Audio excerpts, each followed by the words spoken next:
Around the wicket. Oh, it's bowled in! Ravindra's gone, the bails have flown. But there's that ball that targets the stumps. He prodded forward and Robinson picks up his first of this second innings. Keeper standing up here as Robinson's in, struck on the pad, he's fallen over, the finger's gone up.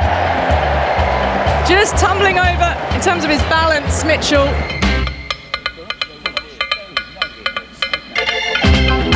Hello and welcome to Lords, where there is high cloud overhead. It's dry. We're expecting to start on time here, with England needing 5 more wickets to win this first Rothesay Test match coming in today for New Zealand are still 199 runs away from their target, and this after the wet and windy Saturday when only 9.4 overs were possible yesterday. But Ollie Robinson took England a step closer to victory with his 2 wickets in 4 balls that has left New Zealand on the ropes. Alison Mitchell with you on the outfield here. Yes, sort of overcast skies still, maybe a little cooler than yesterday. There's a bit of a cool breeze in the air, but crucially it is dry, and we are hopeful of a sufficient play that one way or another a result is going to be achieved today, and England are in the box seat to get the last 5 New Zealand wickets. Blundell and Conway, the 2 not-out batters who will be tasked with coming out and trying to contend with this Lord's pitch, which has gone up and down and sideways and offered the bowlers plenty.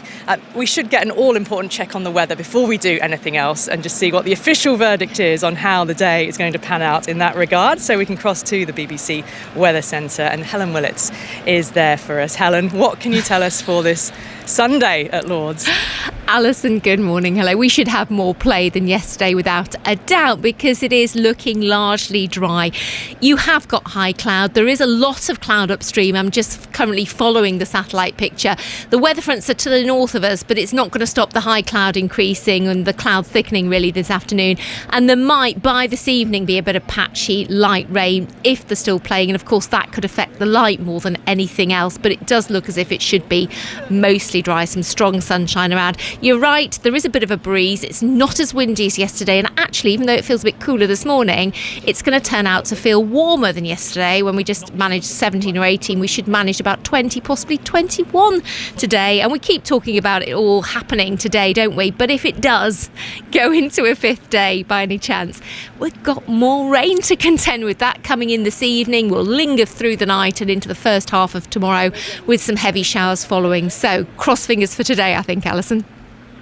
OK, well, that sounds like a pretty positive verdict given yesterday and how much rain and those on-off periods of play we had. Thank you very much, Helen. It's just feel a little bit sort of on the murky side here. You can see some lights up in the pavilion gleaming, but so far so good. And the 2 sets of players are here on the outfield warming up. England are playing their familiar football game, pig it's called, isn't it, when they kick the football between each other. And New Zealand in their lime green training shirts are doing a few drills themselves. They've got a football down at the far end. That's all the rage, isn't it? Stefan Schemmel is with us, BBC's cricket correspondent, Vic Marks, former England spinner, and Jeremy Coney, former New Zealand captain. Welcome to you all. Feeling pretty optimistic about a full day's play here then, Vic, and a result one way or another. I don't think we'll get a full day's play. I think we'll be on the train home before 6:30. For different reasons, not for weather reasons. Well, either way. 199 required. Well, in the modern game, that's a couple of sessions, no more than that, and 5 wickets. I know you want to reflect, but look forward. But it's a trap if England think they've already won this game, and that's, we all think they're going to win. I don't know. I think Jeremy thinks England is going to win. Jeremy? But it's not guaranteed. It's a good chance, isn't it, when you look at a stat like 25 balls per wicket. So it's not going to be easy, whoever's batting. And while New Zealanders have a couple of batsmen at the crease now, and there are others who can bat a bit, the conditions have been such that no one's been able to really handle it, and the ones that have got a few runs have offered some opportunities as well. So this is a bowler's time. Yep, and Stefan, Ollie Robinson has had a wonderful test match so far, and Josh Tongue has backed him up as well quite beautifully. Yeah, and it's what England would have wanted from Robinson in particular. They thought they'd found one in Tongue during the Ashes anyway. With Robinson, could he have wanted any more from the conditions that he's been presented in his return to Test cricket? And really, England knew that Robinson could thrive in these sorts of conditions. They knew that he's the sort of bowler that can hammer the line and length and let the pitch do the work. I guess what we're going to look forward to is seeing him do a different kind of job, and maybe that'll come at the Oval in a couple of weeks' time on a flatter pitch that's less responsive, that doesn't give him as much help, and when he's got to back it up for 3-4 spells over 1 or 2 days. So that's the question mark for him, but he's definitely justified selection, and it's been good fun actually watching him go about his business. It has, and we will project forward a little bit. This match has not been won or lost as yet, but yeah, in terms of this being a bit of a reset match, we'll take a few moments to just think about what England have learnt so far from what we've seen over the first 3 days here, albeit not a great amount of balls bowled or balls needed, indeed. But we'll also hear from Josh Tongue, because yes, he's been he was the bowler who came back from the Ashes with his reputation enhanced, which is few and far between in terms of the England team. But he had a chance to chat to Henry Moran before play, and yeah, his reflections were that the stop-start nature of play yesterday was certainly a challenge. Yeah, it was obviously a frustrating day yesterday. Obviously, we got 2 wickets in that day, so we're happy with that. And obviously, coming into this morning, looking to get 5 wickets. So I think we've just got to keep it nice and simple and hope for the wickets come. The conditions have been helpful as a fast bowler. I mean, you must have been enjoying it. Yeah, I think we're all loving it, to be fair. I wouldn't mind picking up this pitch and taking it somewhere else with me. But yeah, look, we still got to put the ball in the right areas. And that's how we got the wickets in the first innings. I thought Robbo bowled exceptionally well, especially that first over. It's one of the best overs I've seen live, being out on the pitch. And obviously the crowd was amazing during that first over. But yeah, looking this morning was make sure we put the ball in the right area for long periods of time and hope the rewards come. Talk to me about Ollie Robinson's return, because it's been incredibly impressive. Yeah, he's been very chilled. He was obviously nervous that first morning, and I was nervous as well. He obviously first test of the summer, and look, he's obviously trained really hard, and he's done really well for Sussex the past couple of years, and obviously captain now for him as well. And how he was bowling the nets against similar lads, so I was like, he's a top class bowler, and he's obviously put it into show the other day. 50 wickets, 10 Test matches. You're becoming an established part of this team. Yeah, look, it's obviously a nice little achievement getting 50 wickets, but I want to get more, and I want to put good performances for the team, and that's how we win games of cricket. And what about your role as part of the bowling attack? Are you the enforcer? Are you somebody that, short bursts to try and break through a partnership? I mean, how do you view it? How does the coach see it? You could say a little enforcer, potentially. Look, I want to, as soon as the ball's thrown to me, when Stokesy gives it to me, I want to make an impact in the game. That doesn't mean I'm going to get wickets. It might just be roughing up some of the batters, and then we get wickets the other end. And we always talk about bowling in partnerships, which is crucial in Test match cricket. And I think I try and do that as much as I can when I do get the chance. As a team coming into this series, there's a reasonable amount of expectation, a lot of talk about change in method, change in style. Has it felt like that from within the camp, or has it continued really with the sort of same messaging that you've had previously?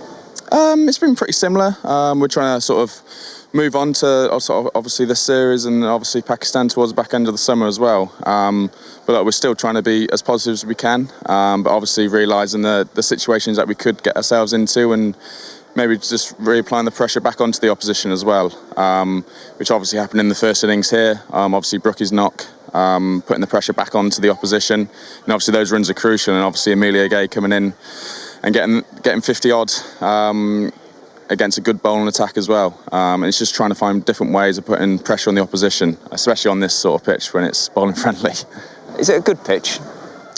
I like it. I'm sure the batters will say something else. But yeah, we try and, as soon as we turn up to the ground, we try and find different ways how to score. And like I said earlier, as a bowler, obviously it's nice to bowl on, but you still got to put the ball in the right area for long periods of time. And just finally, if you can get the win, it would be a good turnaround from a disappointing first innings, and actually a bit of a statement at the start of the summer. Yeah, look, that's what we want to do. This is what we want to do for the fans as well. It's obviously been good crowds here at Lord's as well, and obviously first test of the summer. And yeah, we just got to make sure we get it right this morning, and hope we get the 5 wickets and we get the win today. That's Josh Tongue speaking to Henry Moran. Yeah, a pitch that he likes as a fast bowler, but I can see Carl McDermott, the Lord's groundsman out there in the middle, just guarding his pitcher alongside the fourth umpire. And suffice to say that the oval surface is expected to offer something quite different when we get there, and certainly the ball should not be dominating bat in the way that we've seen it. But the bowlers, you've still got to put the ball in the right place to get that movement, and the targeting of the stumps has been very effective by both Tongue and Robinson, hasn't it? Well, I was talking to Andy Zaltzman, who's always informative, and only Frank Tyson has taken 50 wickets as quickly as Josh Tongue. The only other one, inevitably, is Ian Botham, who did Done in the same amount of matches. 10 matches, 50 wickets. So that's high company to be in. But it helps if he plays on a few like this, or at Melbourne, But nonetheless, he's the biggest plus from the Ashes, and he's performed pretty well so far, albeit in helpful conditions. Yeah, when you talk about the bowling overall, Stefan, in terms of what England are able to take away and what fans can look at from this team, and we talk about it being a reset, but from what Josh Tongue was saying there, I think for that England dressing room, it's actually just more of a continuation of their journey, the odd change of personnel that we've seen, but nothing major. But overall, bowling-wise, as we've already alluded to, Ollie Robinson has been the major recall and the main story from this match. Could they have called him up earlier, or was he just simply not ready until now? Well, he said himself that he wasn't ready, certainly to play in Australia. And if you look back at what happened in Australia and the style of bowling that actually was successful, you take Mitchell Stark out of it because he was exceptional, but the Australian bowlers that had success, think of Nisa with the keeper standing up medium fast, and that totally went against the England plan of taking the fastest battery of fast bowlers that they'd taken on Ashes tour since the early 1970s. When we arrived into this match, and actually in the build-up to this, there was so much focus on England's batting, who would replace Zach Crawley, how maybe, I don't know, James Rue might fit in, or what they might do, and eventually they've gone for Emilio Gay. There's always more chat about batting, isn't there? But I actually thought that the bowling was in a bigger state of flux, because England were entering a test match summer without Anderson, Broad or Woakes for the first time since 2007. Throw Mark Wood into that as well. I think it's more than 1,600 test wickets that England have lost. And so there was different questions to answer. Whether or not they've answered them on that sort of surface, we'll find out. But what you can see is, I don't know, different pieces of a jigsaw that England could have for different conditions. So you've got Robinson and Atkinson and Tongue here, supplemented by Stokes. Going well here has sort of put the Jofra Archer debate away just for a little bit. It's not a problem that England need to address here that he hasn't played because it looks like they're going to win this game. Could he come back in later in the series? Bryden Carse will come back into the reckoning eventually as well. Sonny Baker and Matt Fisher are in this squad. So it could just be that England might have a better handle on how they put together a balanced attack. It's almost like putting an orchestra together. You need all the different instruments. You can't just have everyone playing the same thing. And so maybe England might be able to piece that together a little bit better in the future, rather than in Australia when they just had everyone, I don't know, bashing the cymbals all together. Yeah, I mean, how much, Jeremy, can be taken from a match where I'm just looking at Ollie Robinson has bowled 20.2 overs so far. As somebody returning into the England side where there were queries over his fitness endurance before, albeit he's gone away, he's worked, he's got the Sussex captaincy, etc., etc. But do you want to just see how he pulls up in, third spell, fourth spell, long day in the field for England? Yeah, well, we don't know anything about that. It's been pretty simple, hasn't it, really, Alison? We can waffle on down here, frankly. Of all the 15 wickets from New Zealand, 3 have been caught. The other ones have been either bowled or LBW. If you bowl straight, in other words, and bring the stumps into play, you've got a damn good chance of getting a wicket.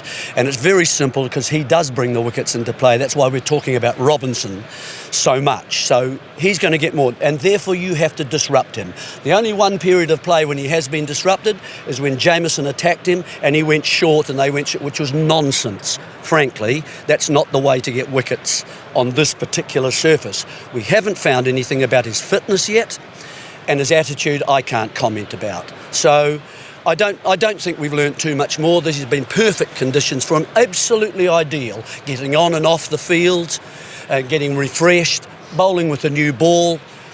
So he's got what we would if he hasn't got them, then there might be a few questions. Yeah, it certainly has helped, I suppose, the England support on that opening day to feel the buoyancy. And you heard Josh Tongue and Emilio Gay both speak about what an amazing atmosphere and lift it was for that triple wicket maiden coming back. I mean, I think English cricket needed a moment, if nothing else, of buoyancy. Well, it was a dream over. But I think you have to give him credit that he said that he was more nervous coming back than he was when he played his first Test match. And he did get himself together, and he banged it down on a length time and time again. I agree with Jeremy about if you don't want to go short, especially at his pace on this surface, it's absolutely the only way the batsman can start to dominate if you desert that perfect length. But he hit his lengths in those first 6 overs perfectly, so he was kind of in control of himself, even though he was nervous, and delivered what he can deliver. And I mean, that'll work. That'll be helpful on good wickets as well. The stamina's an issue, but it doesn't matter what surface you're playing on. If you've got someone who you know can hit a length time and time again in Test cricket, it's quite handy for a captain. It's very handy indeed, and that's his skill, and that's why we value skill over sometimes 85 miles an hour or more. And so there is a place for those kinds of players, particularly in England. I just feel that batting has become too difficult on a surface like this, and it runs. I don't mind bowlers holding sway, then runs matter, and it's going to be very difficult for the New Zealanders here today as well. But you've got Robinson, who's an accurate bowler, swings a little, nips it a little. You've got Atkinson, who's bowling a little faster with some pace. That's different. And then you've got a man who bowls from 11 o'clock. So you know, which is different again, and he's got decent pace. So you're starting to build differences of parts of an attack. And the accuracy of Robinson, Stefan, I know you want to talk about this as regards Jamie Smith, because if a keeper is going to stand up to the stumps, you need to have some confidence that your bowler is not going to be flinging it wide. And that brought a wicket. Yeah, and a few of us upstairs picked up on this yesterday, that one of the things that Rob Key said sort of in the early time as England director of cricket, of 75 mile an hour bowling with the keeper standing up to the stumps, the sort of thing that you get in county cricket. We don't think that works in Test match cricket very often. Well, it worked yesterday, and we saw that there was times in the Ashes that it worked. I'm not saying that Robinson was bowling at 75 mile an hour, he's probably bowling a little bit quicker than that, but it also fed into, when we're talking about what have England learnt from this match, and I think we can probably all agree that there's not loads and loads that they've learned just because of the conditions. Just quietly, Jamie Smith's had a good game. He really struggled during the Ashes. He actually started to struggle after the Lord's Test match here against India last year. That's when his batting started to tail off, because he sort of admitted, I'm not used to being a wicket-keeper batter in 5 Test match series. We know that he's not Surrey's first choice wicket-keeper, so he got tired towards the end of that series. There was a lot that went on for him during the Ashes. He was caught in the public eye. I remember he was one of the players that was riding an e-scooter around Brisbane without a helmet. And when Brendan McCullum said, I thought that we were maybe not as prepared as I thought we were for the pressure of an Ashes series, I suspect that Jamie Smith probably fell into that bracket. He's got runs for Surrey at the start of the season. Okay, he looked tentative with the bat in the first innings, but made some crucial runs in the second innings after that England collapse of, 4 for 1 in 11 balls. He sort of played nicely to get them back on track. And then yesterday, first ball standing up to the stumps, Daryl Mitchell trapped LBW by Ollie Robinson. Wicket Keepers Union give him half an assist for that, and there was big celebrations and a big appeal from Jamie Smith. So I think just quietly, if we're saying what have England learned, well, he's half a plus. I think he's had a good week. Go on, Vic. Well, I think I could stand up for one ball to Robinson, provided it was straight. I would have done that job just as well. And people will have heaped praise on you. Yeah. Well, Seth would anyway. Probably not possibly up to Sarah Taylor on the balcony as well, because by all accounts, Jamie Smith has been extremely receptive to what she's had to offer working with her in an England setup for the first time. Yeah. I mean, it's not revolutionary. I mean, people stood up to Jeremy Coney when he bowled. And I was quick. Just to note on Robinson. Nonetheless, I mean, it is helpful to have that happen. Yeah. But what we learned that from the Australians. We learned it from the Australians. Alex Carey in the Ashes. Alex Carey did it quite brilliantly as well. That. Yes. To touch on the batting then, because there was that collapse in the centre middle of the innings, but again, conditions, etc., etc.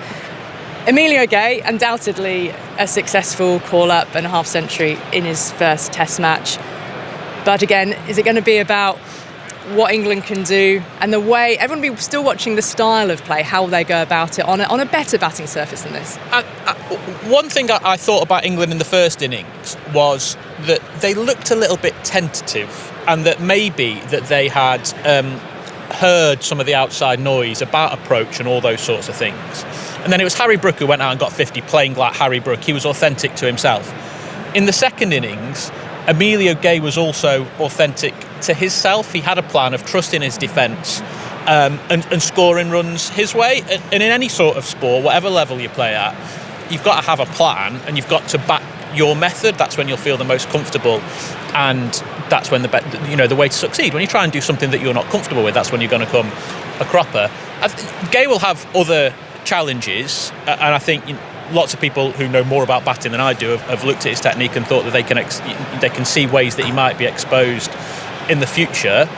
But his temperament seems good. There was a lovely clip actually posted by the England cricket team from inside the dressing room when he was getting some praise from Ben Duckett, his opening partner, two players who started their careers at Northants. We'll see, won't we? Because as he plays more international cricket, other teams will see more of him. They will work out plans of how they're going to bowl to him, and then it's up to him to combat those different challenges that he faces. Yeah, and Jeremy, a couple of chances in the field led off obviously for New Zealand, and that was in a low-scoring game. Dropped catches, missed chances become amplified.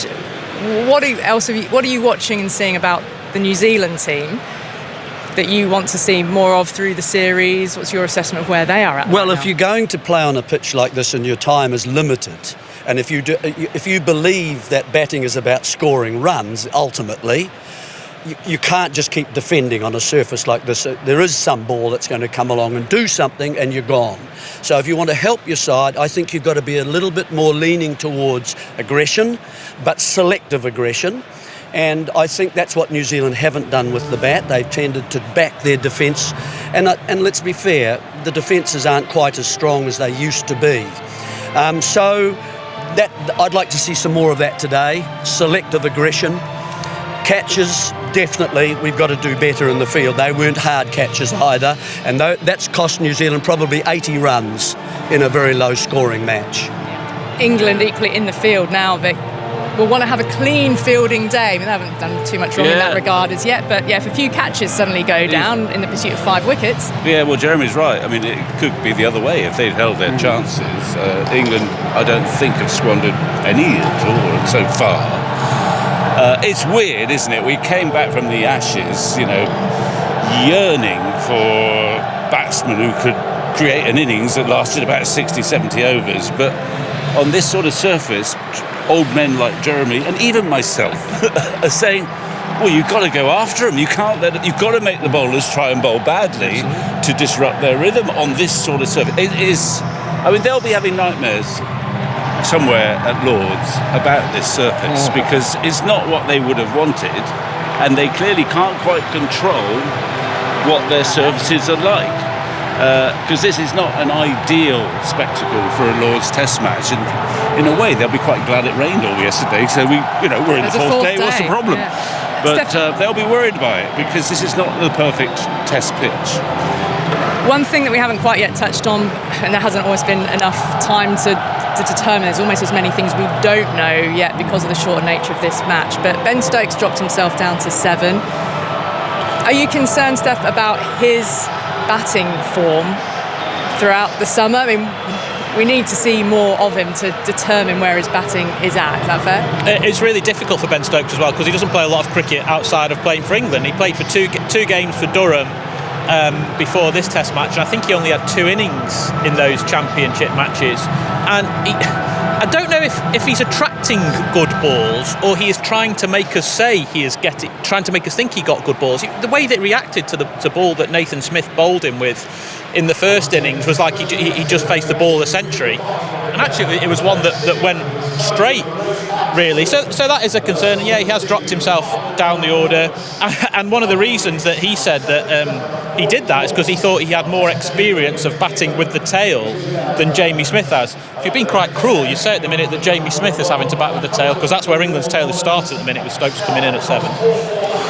And the degree to which Stokes may or may not bowl wasn't required much in that shortened first innings. Only bowled 4 overs there, didn't pick up a wicket, but we'll see perhaps more of him. We'll see how the bowlers go. England will certainly be wanting to keep things really tight, clean in the field. We're waiting for the 5-minute bell to be rung. I'm looking up to the big screen and can see Tim Southey, New Zealand fast bowler, former captain, and now, of course, in the dressing room with England as fast bowling consultant. So here is the bell about to be rung by Tim Southey up there on the balcony of the bowler's bar to the side of the pavilion. So the stage is being set. I can see England who have come down the steps of the pavilion. They're getting into a huddle on the edge of the outfield, and the two batters will be Devon Conway and Blundell. The keeper, of course, still Glenn Phillips to come.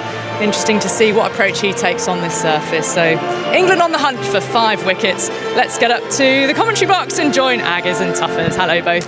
Good morning, Ali. Thank you very much indeed. Lord's filling up, and how much cricket will we see today? That's the question. More than yesterday, I would imagine. Just those 9 overs yesterday, and a good forecast today. And certainly England strongly fancied to win this match. You never know, of course. And I just wonder as well if New Zealand do get a good start here, do they go out and play positively? If it just gets England tough as, they might not be very confident, are they? It won't take a lot to bring back those haunting memories of just a few months ago.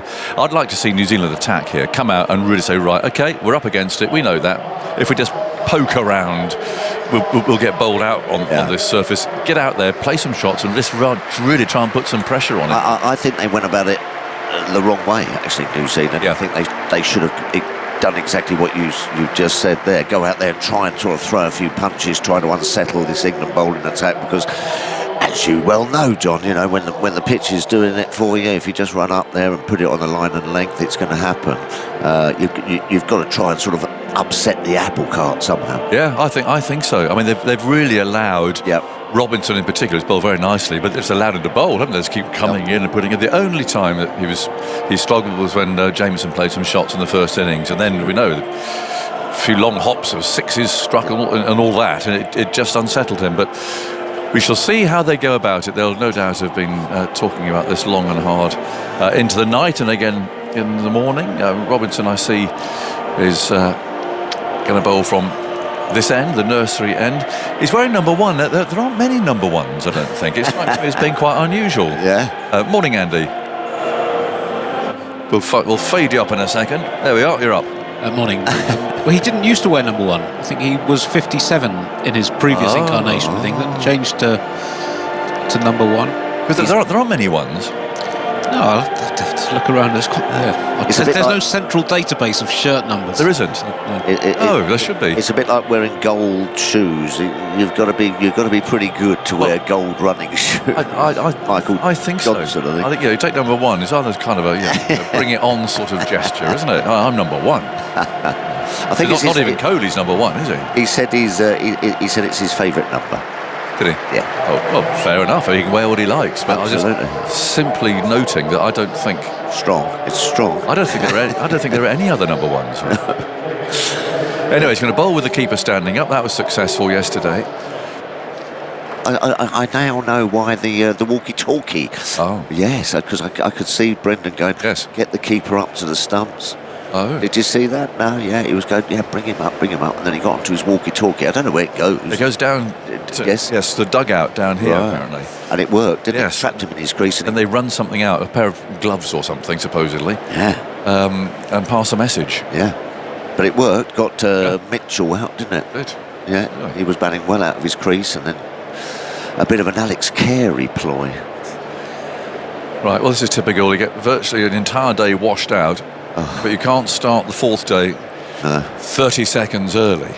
So we're waiting. Umpire Holdstock is finally waving to the scorers to start. There's something rather pedantic about cricket sometimes.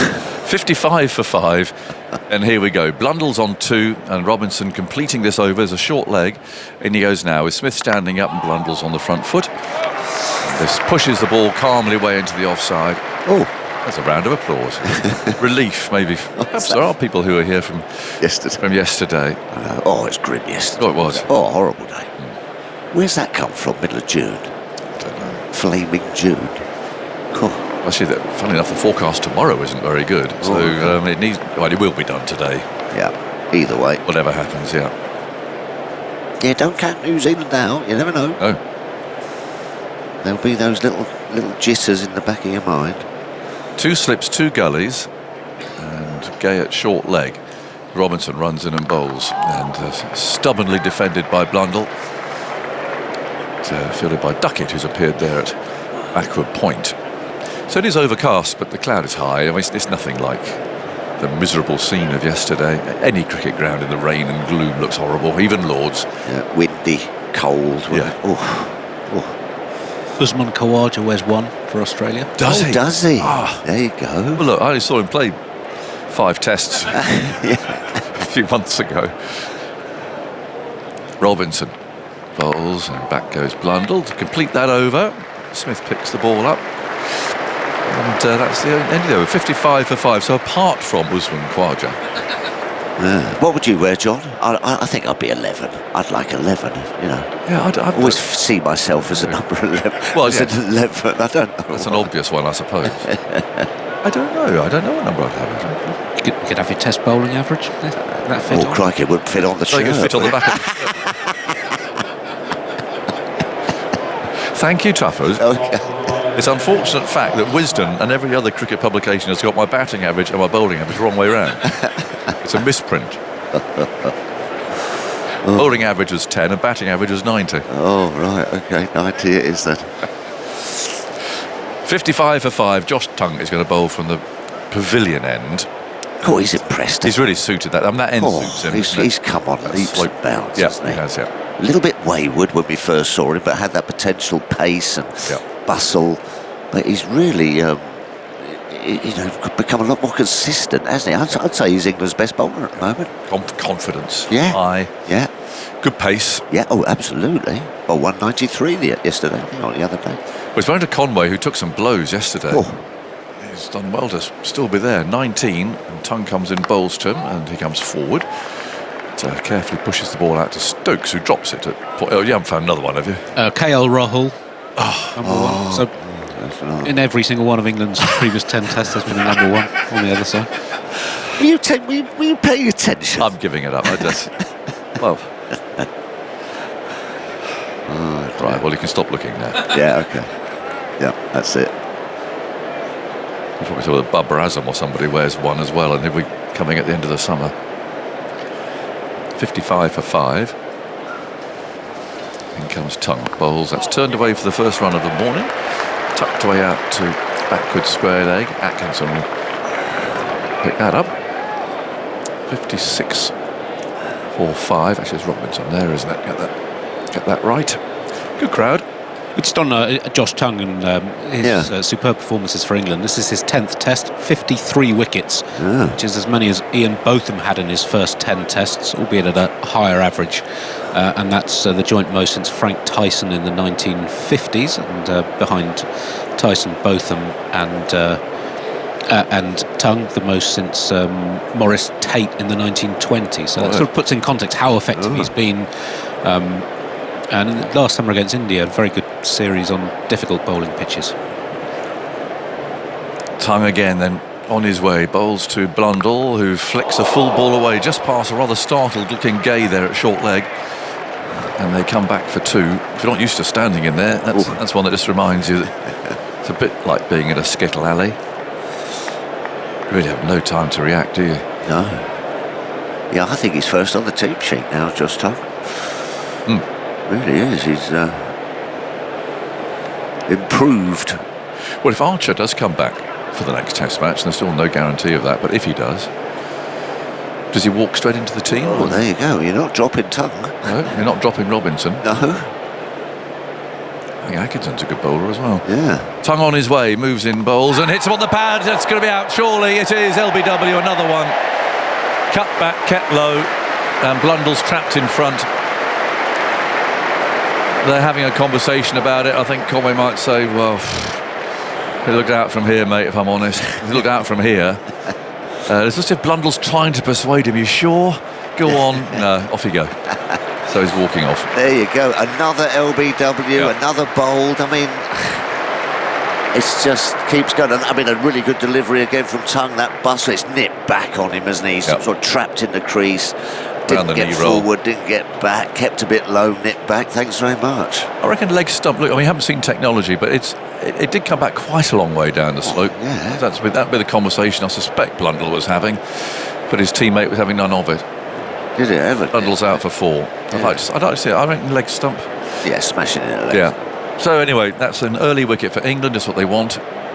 No sign of any sort of hostility, aggression from New Zealand at this stage. And if they're going to stand like that and just stand there, they're going to get bowled out. Yeah, absolutely. There's no pressure being put on the bowlers at all. No, you need to throw a punch back, don't you, somehow, or at least try to. Perhaps Phillips might. Well, there we go. He's the one who might. Yeah, needs a bit of a white ball innings here just to try and upset the bowlers, as you say. Otherwise, you're just a bit of a sitting duck on this track. He and Jameson, but they've still got 196 to get. It's a long way off. It is. And that ties the record for most bowled and LBW dismissals in a single test in England. 23 now, 12 bowled, 11 LBW. There were 23 on this ground in England against India at Lord's in 2007, so one more will set a new record. The all-time for a test anywhere was 29. Yeah, they're good players. These people are good players, and good players don't use. The odd occasion you get an LB, perhaps you get bowled and you're disappointed with it, but it's got to be the pitch.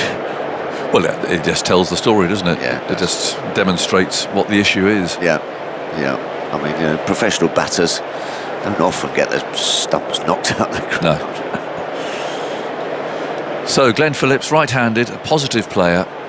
Let's see if he's going to come out and just try and do something different.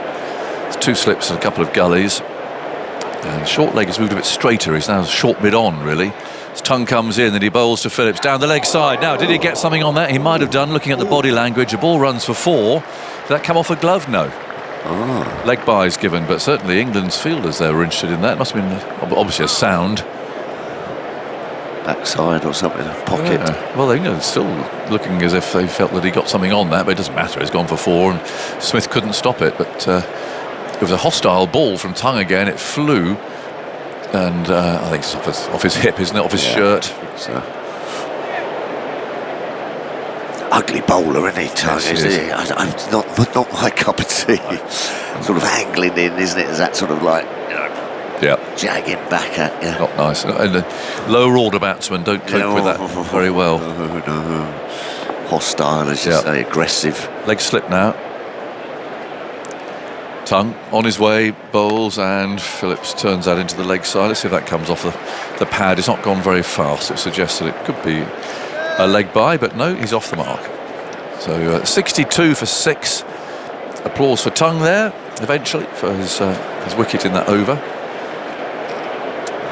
And England moving closer to winning this first test match. They're showing the technology up there now on that on the LBW. There's a sort of a thought that it might be going down leg side, but it's probably crashing into leg side. It rather depends which pad it hit. We're looking at technology now. Impact in line, hitting leg stump. Out, red. Off you go. Nice applause there for Tongue down from the Warner stand. Difficult, isn't it, to try and get forward? I can always remember Jeffrey, said, you've got to try and get forward. Difficult when Curtly Ambrose is bowling at you from about 10 foot, Force yourself on that front foot. Difficult. As well as the ball keeping low, it has climbed as well, isn't it? Yeah. Robinson moves in and bowls, and didn't quite carry that to slip. An edge of the bat found from Phillips, and it just dropped short of first slip. Joe Root there looking a bit rueful. So could I get closer? Well,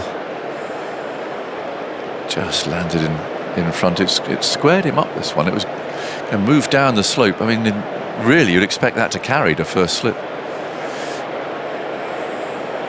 So perhaps it's a little bit deep. Robinson again, shoulders rocking, moves in and bowls. That's the in-swinger. Blimey. And Phillips had no idea about that. It's got the inside edge of the bat and gone for 4. He's got a smile on his face. It was a terrific delivery, that. Good luck. Yeah. You push forward and you get the outside edge, and then the next ball, one comes hooping back in, nips back, and you get the inside edge. It's not been a good test match for the batters. Henry Moran's arrived at the back of the box. Looking like he's going on some sort of hiking trip. Yeah. How many bags he's got there?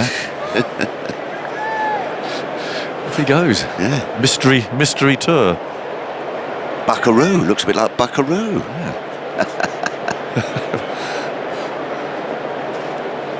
67 for 6. And goes Robinson, bowls, and I think it's the outside edge this time. So we've had 2 beating outside edge and 1 past the inside.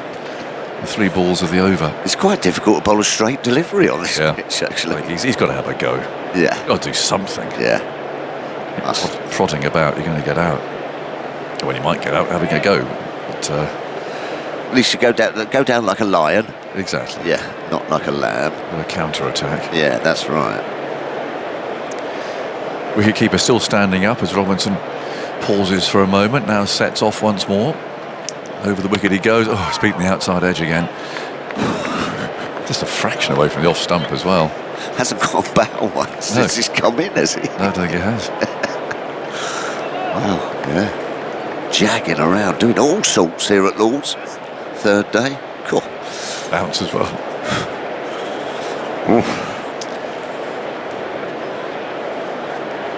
I think you might get a few on this job now, actually. In that jacket, in that lovely jacket, and those trainers. I reckon he might get a few out. I don't think I'll get to the crease, to be honest. I reckon Yeah, most seam bowlers might get a few on this. I never played on a pitch here at Lord's that was this helpful for a bowler. Never. So Robinson again, and he's got that away. Off the back foot, out through the offside, the ball running down towards the mound stand boundary, and it gets there now. So that's a better shot. Let's get some bat on it. Yeah, nicely timed. Positively, yeah. 71 for 6. The target 254, so still 183 runs away.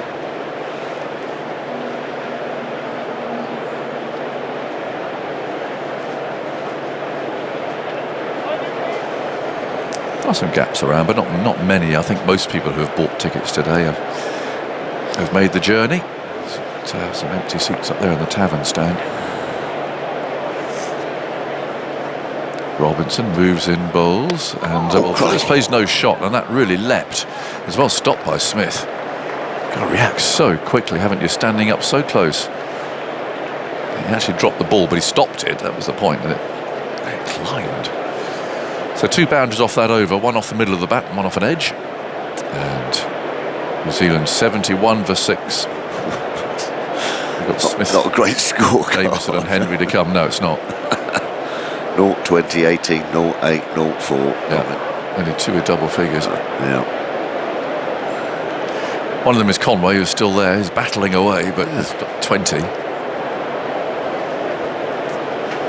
He's trying his best. Very difficult. Screen moved because Tongue's going to go round the wicket at him.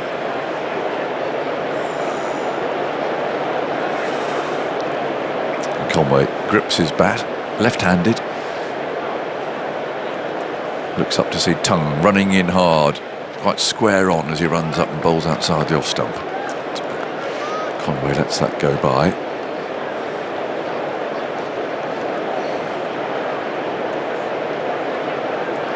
Late arrivals there, going up the steps into the mound stand. Missed a wicket already, I'm afraid. Yeah, don't take your eyes off it. No. Don't go for a pint.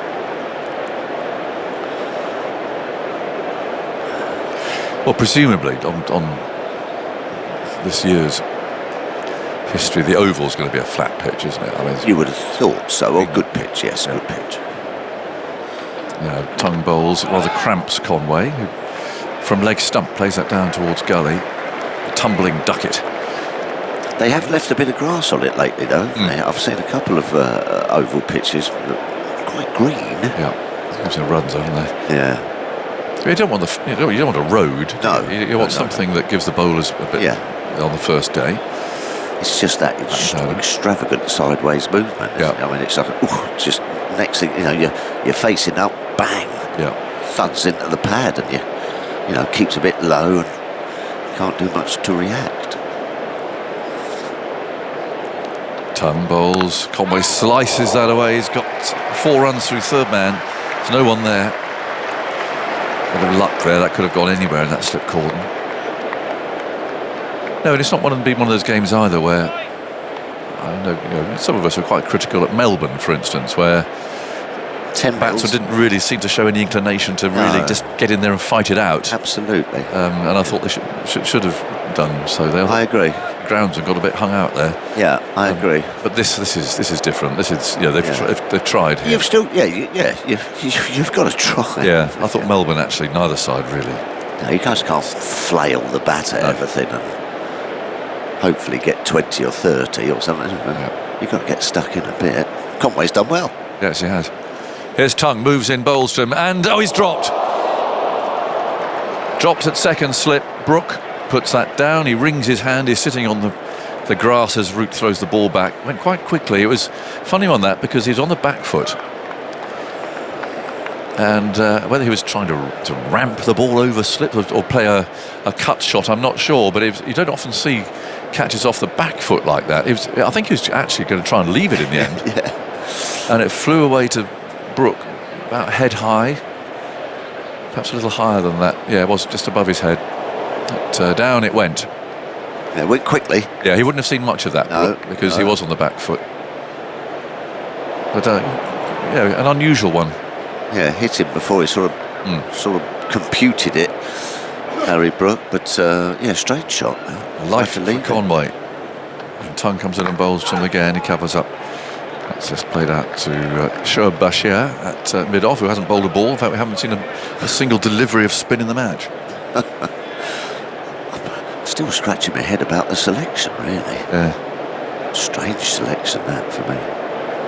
If it stays that way, that would be only the third test ever in England with not a single delivery of spin. The last was England-West Indies at Headingley in 1988. Right, not a single word. Or with the spinner. With a spinner playing, or that's just come to after the ball. Yeah. Here's Tongue, bowls outside the off stump, and Conway lets that go by. So a lively ball to finish, 77 for 6. Just any test with no deliveries by any spinner, whether sort of front line or part time. Yeah. Well, you don't mind that as a spinner, you're out there. Go on, lads, you get it done for me. He's had a quiet game, got naught not out, hasn't bowled a ball. Thanks for coming. Pick up the win money and off you go. Absolutely, a few quid richer, thanks very much. Back to Derby. Yeah. Well, you don't mind that as long as your team's winning.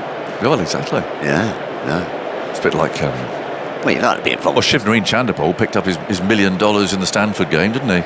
Without touching the ball once in the match. Did he? Didn't touch the ball. Didn't come to him in the field. And didn't bat. Oh, lovely. $1 million, thanks very much. Thanks very much. Bashir's had a good game with the bat, 14 and 8 not out, which in the context of this game is not bad. Worth about 250. That's true. Yes. Yeah, 14. That's probably his highest score, isn't it? That's his highest score, yeah. There you go. Robinson runs in now and he bowls, and that's driven by Phillips, beats mid-off. That's a good shot. Try and hit it too hard. It was a little bit of width having to play that shot to a full ball. And it goes to 81 for 6. Yeah, you've still got to bowl it, haven't you? Even if the pitch is doing something, you've still got to make it happen. You can't just sort of float it up there, do you? A little bit easy sometimes just to sort of go, go on then pitch, do it for me. Still got to sort of put some oomph behind it. It's a good shot, that. Yeah, very good. 81 for 6. Robinson again moves in bowls, and Phillips this time checks a drive on the front foot, finds Duckett. So I was over generous to Bashir. He was not out in the second innings. I've written the balls faced in the runs column. Schoolboy error. He did make a career high in the first innings.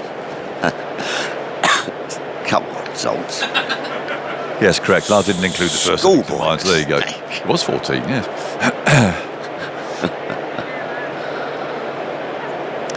Robinson walks thoughtfully back to his mark. Gives the ball a little polish. Short leg fielder again is more short mid-wicket. Robinson runs in and bowls, turned away into the leg side. Tongue's down there in the distance, winds up, throws the ball back. To 82 for 6, and Phillips moves breezily now on to 14. Yeah, but it won't take, it doesn't take long, does it? Or just as you say, throw a few punches back, get a few runs, all of a sudden you look up and it's 150 and 120. England will have in the back of their mind they don't want to throw this one away. But I mean, you would imagine it's a matter of time, but you just never know. A lot of runs at 172, isn't it? Conway's still there though. There's a leg slip waiting as Robinson comes in and bowls, and he turns that into the leg side with a single. He's picking up the runs here now. There's 3 boundaries in the last couple of overs from Robinson. 83 for 6. Field changes round again. Umpire Tucker jogs back up to his position again. Presumably one of these 2 umpires will be the 3rd umpire at the Oval, and Mr. Menon will appear out into the middle. He's been busy, hasn't he, in this match? Cool. He's earned his corn in the... Absolutely. Watching the videos. Yeah, there's been some reviews. Wow. I think they've done pretty well, though, actually. They've kind of got them right, haven't they? Yeah. I mean, it's a bit of a pitch that, as an umpire, you dread, isn't it? A lot going on. Yeah, there is. In goes Robinson, bowls down the leg side, well stopped by Smith one-handed. What was the test match? I think it was in the West Indies, where Dickie Bird, of all people, and the most unlikely, was involved in, I think, in the record number of LBWs ever given. Yeah. No way. It was either in a match or in an innings. Yeah, Dickie was involved in it. Wow. I'm not sure how many of those Dickie gave. No, whether not many, I should imagine. He had a bit of a sharp shooter at the other end. But it was definitely definitely involved Dickie. Yeah, a bit of a not-outer, our Dickie. Oh, yeah. Had to be in the middle. Robinson bowls and shot hit hard through the offside. 4 more through point. Well, there you go. A bit of a counter-attack coming. Yep, that's what we've been after. And it's 87 for 6. Conway 27. Phillips has 18. England have taken that 1 wicket so far this morning. You look that up, Zoltan, unless I'm having a brainstorm. But I'm pretty sure it was. Anyway, toughest thoughts from you, and then Simon coming in. Well, I think that's the best plan for New Zealand. And it takes, a little partnership comes together and a few positive shots and the ball rattling to the boundary, and it just changes your comfort, your feeling of comfort for England. So I think that's the best way for New Zealand. To say Conway on 27, he's been battling it out, taking a few blows, and Phillips 18 off of 13. I think it's the way forward.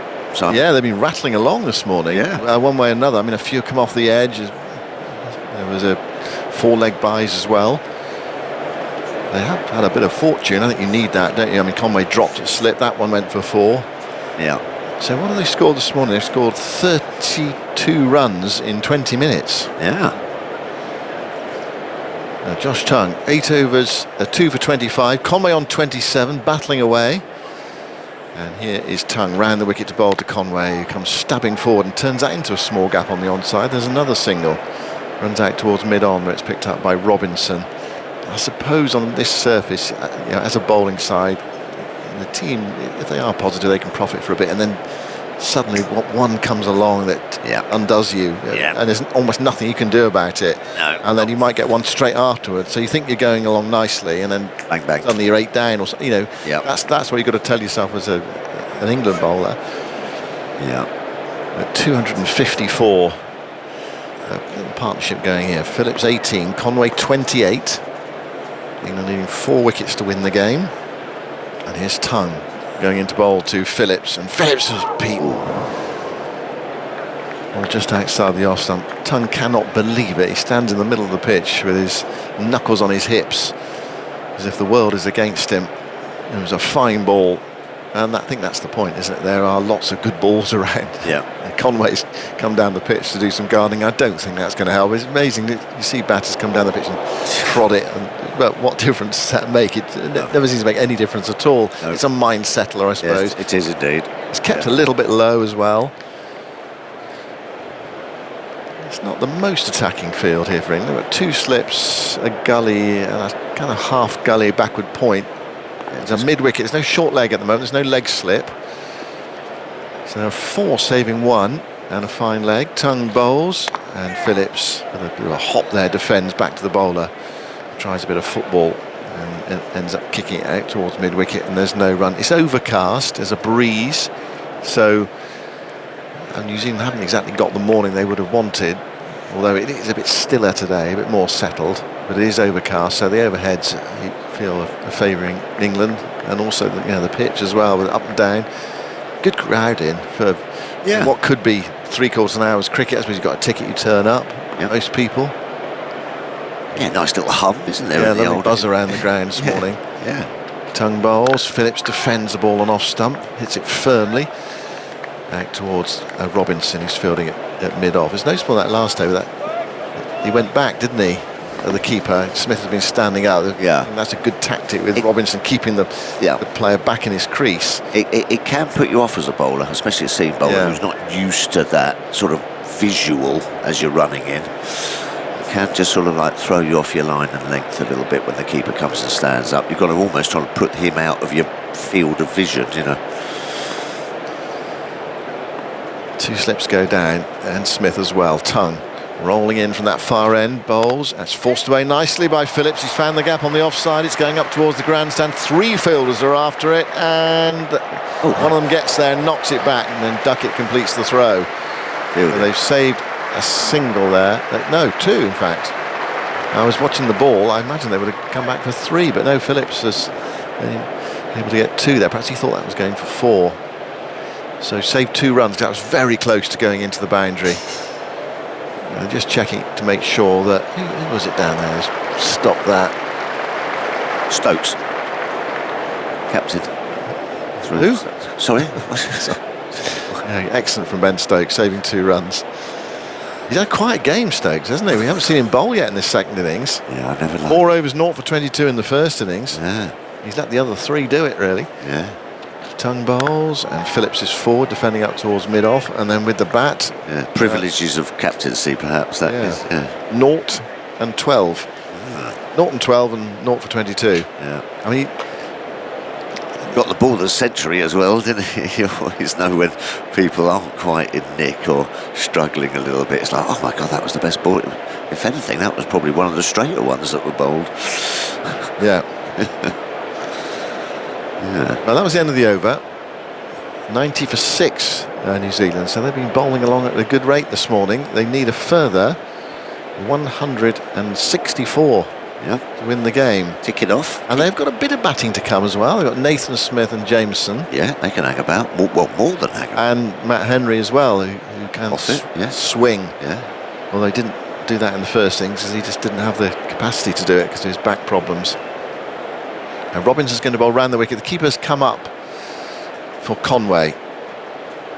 Robinson goes in and bowls to the left-handed Conway, who's beaten, looking to dab that away into the offside, misses it.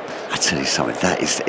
Have you ever kept wicket? Yeah. Yeah, it's hard, isn't it? Standing up, especially on a Lord's deck that's sort of moving around a little bit, and some bloke bowling 80 odd miles an hour. It is tricky. It's one of those pitches, actually, you obviously got a helmet on, you'll have a box on, you'll have pads. You almost want a sort of stomach guard as well. Yeah, like baseball mitt catcher at the back. You've got to sort of throw yourself at it instead of your natural reaction is sort of to shy away from it. Robinson with a leg slip bowls to Conway, who comes forward and gets an inside edge to the right of that leg slip fielder. Duckett down towards fine leg. They go through for a single. Bashir lobs it in. Yeah, I did it once. I did it once standing up to a spinner, and every time someone would go back to it. Huh? It was a club game or something, charity game or something. And every time someone would go back and cut, you were sort of like, it's just sort of top edge going straight in your face. Yeah, it's a tricky old job. You've got to be a different breed to be a keeper. You've got to enjoy it. You've got to enjoy a bit of pain. It just shows the fantastic reflexes they have, though, at this level. To take the ball, standing up, like Carey in the winter. It was just magnificent, wasn't it? And he whipped the bails off as well down the leg side to a pace bowler. Outstanding. Robinson bowls, forward goes Phillips. Nice solid looking defensive shot up towards mid-off. And there is no run. Just quickly, that match Aggers was talking about, third as umpire in the West Indies, between West Indies and Pakistan, 1993. I believe the early days of sort of neutral umpires in international cricket. There were 17 LBWs in that game, which was at that point a record. There's since been another test with 17 and one with 20. That was also West Indies Pakistan in 2011. Some tidy bowling attacks. Pakistan spearheaded by Waqar Younis and Wasim Akram. Robinson goes into bowl to Phillips, and Phillips is playing that firmly into the offside towards mid-off. They're off a quick single, throw comes in at the striker's end, and Conway responded well, a tight single. So they're through. Atkinson with the fielding, and one more. West Indies attack in that game headed by Curtly Ambrose, Courtney Walsh and Ian Bishop. So tidy fast bowling. There's going to be some LBWs now. I think a few might have been bouncing over though, wouldn't with that sort of attack, that sort of pace. Where was the game? Sabina Park? It was in Port of Spain, Trinidad. That does go a bit up and down. That does go a bit up and down sometimes. Just to repeat what I said earlier on, 23 bowls and LBWs in this test, the joint most ever in a test in this country. Oh, there we go. 92 for 6. Robinson bowls to Conway, hits that firmly into the onside, straight to Atkinson at mid-on. And there is no run. So we've had half an hour of Tongue and Robinson this morning. Atkinson might be thinking about when he gets his opportunity. Well, Wasim and Waqar, they sort of took the pitch out of it, really, didn't they? They sort of just swing and reverse swing, thumping into the pad. Didn't really like to bounce the ball on the pitch very much, so they just whoosh. You'd have faced that. Oh, absolutely. Knocked me over many times. Robinson bowls to Conway outside the off stump. He plays a guided edge stroke down into the slip coordinate, stopped by Harry Brook at second slip. And that's the end of Robinson's over. So 13 overs, 2 for 38.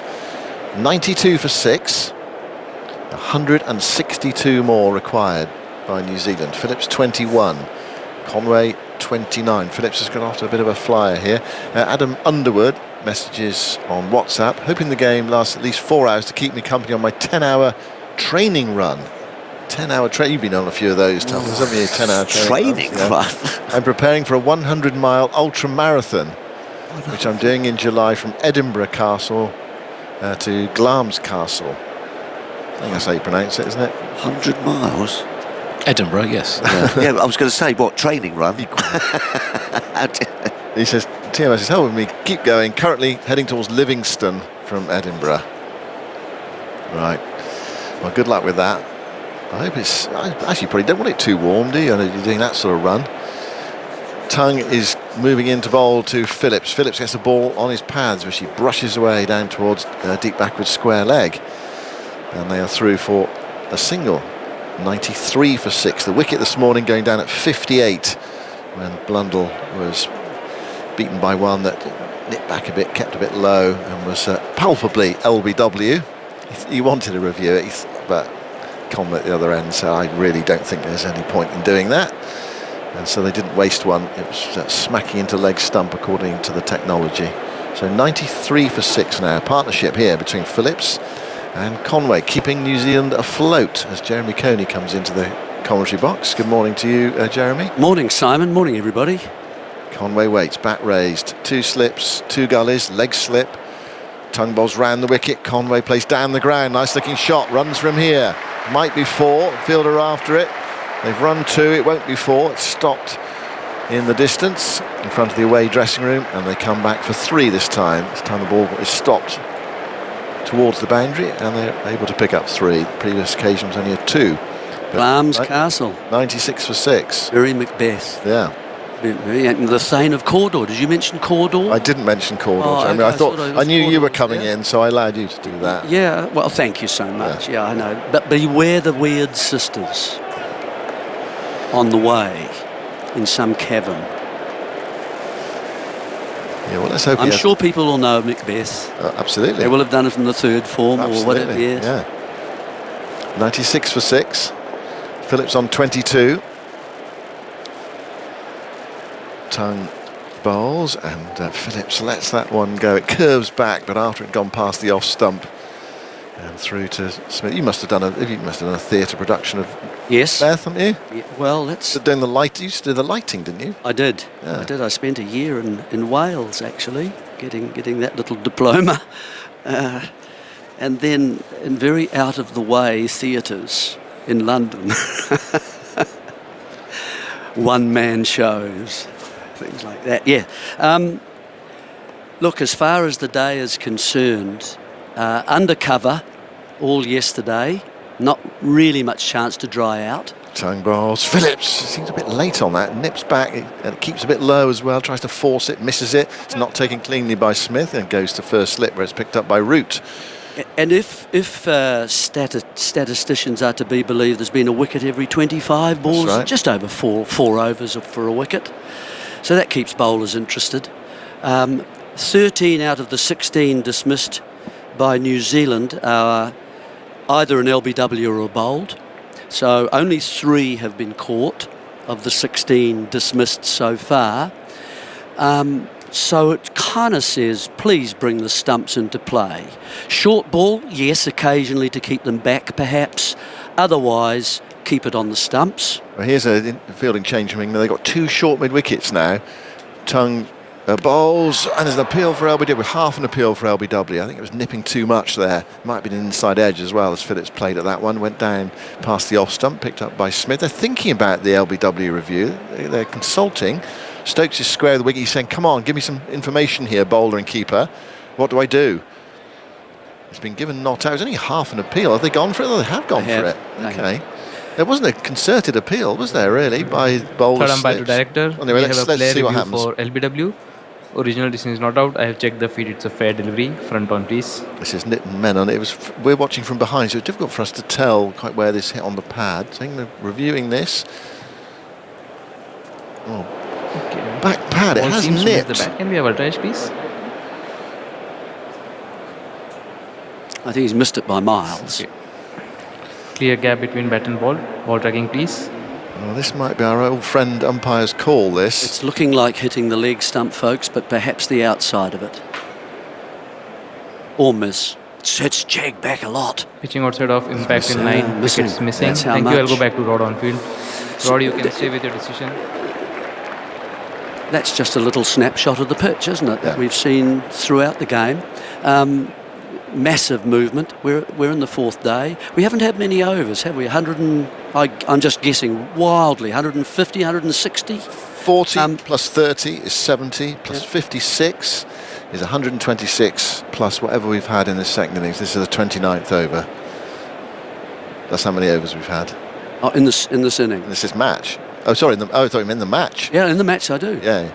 Well, there we go. 129 overs, was it? Sorry, I had to do that again. 40 plus 30 is 70. Yes. Plus 56. Good start, this. Yeah. 126. It's tongue bowling. Mathematicians. I find it tricky to do arithmetic on the air. But joining in from everywhere around the world. So 126 plus 29, whatever that is, that's how many overs we've had in the game. Right. It's 96 for 6. Phillips 22, Conway 32. You must have done some arithmetic at school, Jeremy, as well as your theatre production. You're just getting to. All I can hear is 29. No, plus 29. 129 plus 126. Results, please. Well, I'm sitting right here, Simon. You could have just Allison's coming in. So that would be 155. There you go. It's said to be one of the shortest Lord's tests, almost regardless of what happens. But I'll keep you updated as we get to the end of the game. The good thing about today from a New Zealand perspective is they are starting to play some shots, and they are not allowing the bowlers to just continually bowl the ball and pat it back or let it go and not score from it. The purpose of batting it, folks, ultimately, surely, and you may even agree with me, is to score runs for your side. Now, if that's the case, and from this game we found you've only got 25 balls before your numbers coming up, you've got to then consider attack and you as well as defence. And the hard thing about that is that you normally prepare for a test match by saying I can play a long, important innings. Hello, Jeremy. Hello, everybody. Change of bowling here, and Ben Stokes around the wicket into the left-handed Conway, jabs it down to the ground and works it into the offside where it's fielded. So the first time we're seeing Stokes this innings. But here, Ali, and nice to see you. That's our second hello this morning. It is, after the intro. The fact that you have to move away from that principally defensive occupation of the crease in order to be there to score runs from perhaps deliveries that you can then start to score, I think you've got to say to yourself, no, I have to be a little bit more aggressive than that. If I can be selective about it and not just slog wildly, Stokes moves in. Conway gets one with going down that leg side, and he's gone with the angle, whipping it away down towards wideish fine leg. It's scooped up inside the rope. Conway goes through for the single, 96 for 6. It's interesting to me what England have done better than New Zealand. That they have decided very quickly, if the ball is on the stumps, they've got to find out a way to score. And they've been able to score off more balls, I think, whether it's a 1 or a 2, but they've been able to score off more balls that are straight and hitting the stumps than New Zealand have. It's taken them longer to make the same decision. And that's, I think, why they're ahead. And obviously the catches. Yeah, that was significant. One's gone down for England today. Went really sharp and fast to Brook above his head in the slips. 2 slips in a gully. Over the wicket here for the right-hander. Working up towards mid-on, no run. It's been interesting to me today. I think if there was a pitch map of Ollie Robinson's bowling, he's bowled shorter today. And what you do then, of course, you give the batsman a little bit more time to see it, to size it up, and to seize upon it if it's slightly offline. And you've seen drives from Phillips square on the offside, just through cover point. You've seen them tucking the ball. You've seen them jumping, of course, because the ball has surprised them. So they're affecting the length. Phillips away to swing in from Stokes. Again, towards mid-on. Picked up by Tongue. There's no run. Yeah, the run rate has been healthy this morning. Well, it's better. New Zealand, yeah, comparatively speaking. Yeah, 97 for 6, having resumed on 55 I hope for 5. my little diatribe has injected into Zaltz's brain. I think it has, because there's a lot of whirring of fingers going on over there, and he may come up with to contradict me, which is absolutely fine. This is just an impression I have of the game so far. And he might also come up with some wonderful stats that support back up everything. Oh. 2 slips in the gully. Phillips away, bat poised. Stokes is in. Whips it off middle stump up the slope for 4 to the grandstand.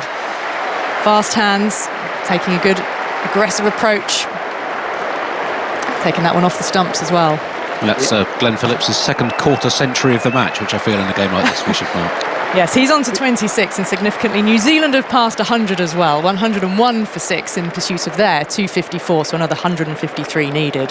That's what happened in India. If you were playing on a really turning surface, crowds used to rise to their feet and applaud partnerships of 25. Well, it's significant when they're working hard like this. 2 slips in the gully, point cover, mid-off, mid-on and mid-wicket for Stokes. Moves in to whip his hands through pretty quickly there. Shoaib Bashir fielding, moving forward from mid-wicket, the dot ball 20 over. So that's just the 5th over bowled by Stokes for this match. We saw him just bowl 4 in the first innings, went for 22 runs.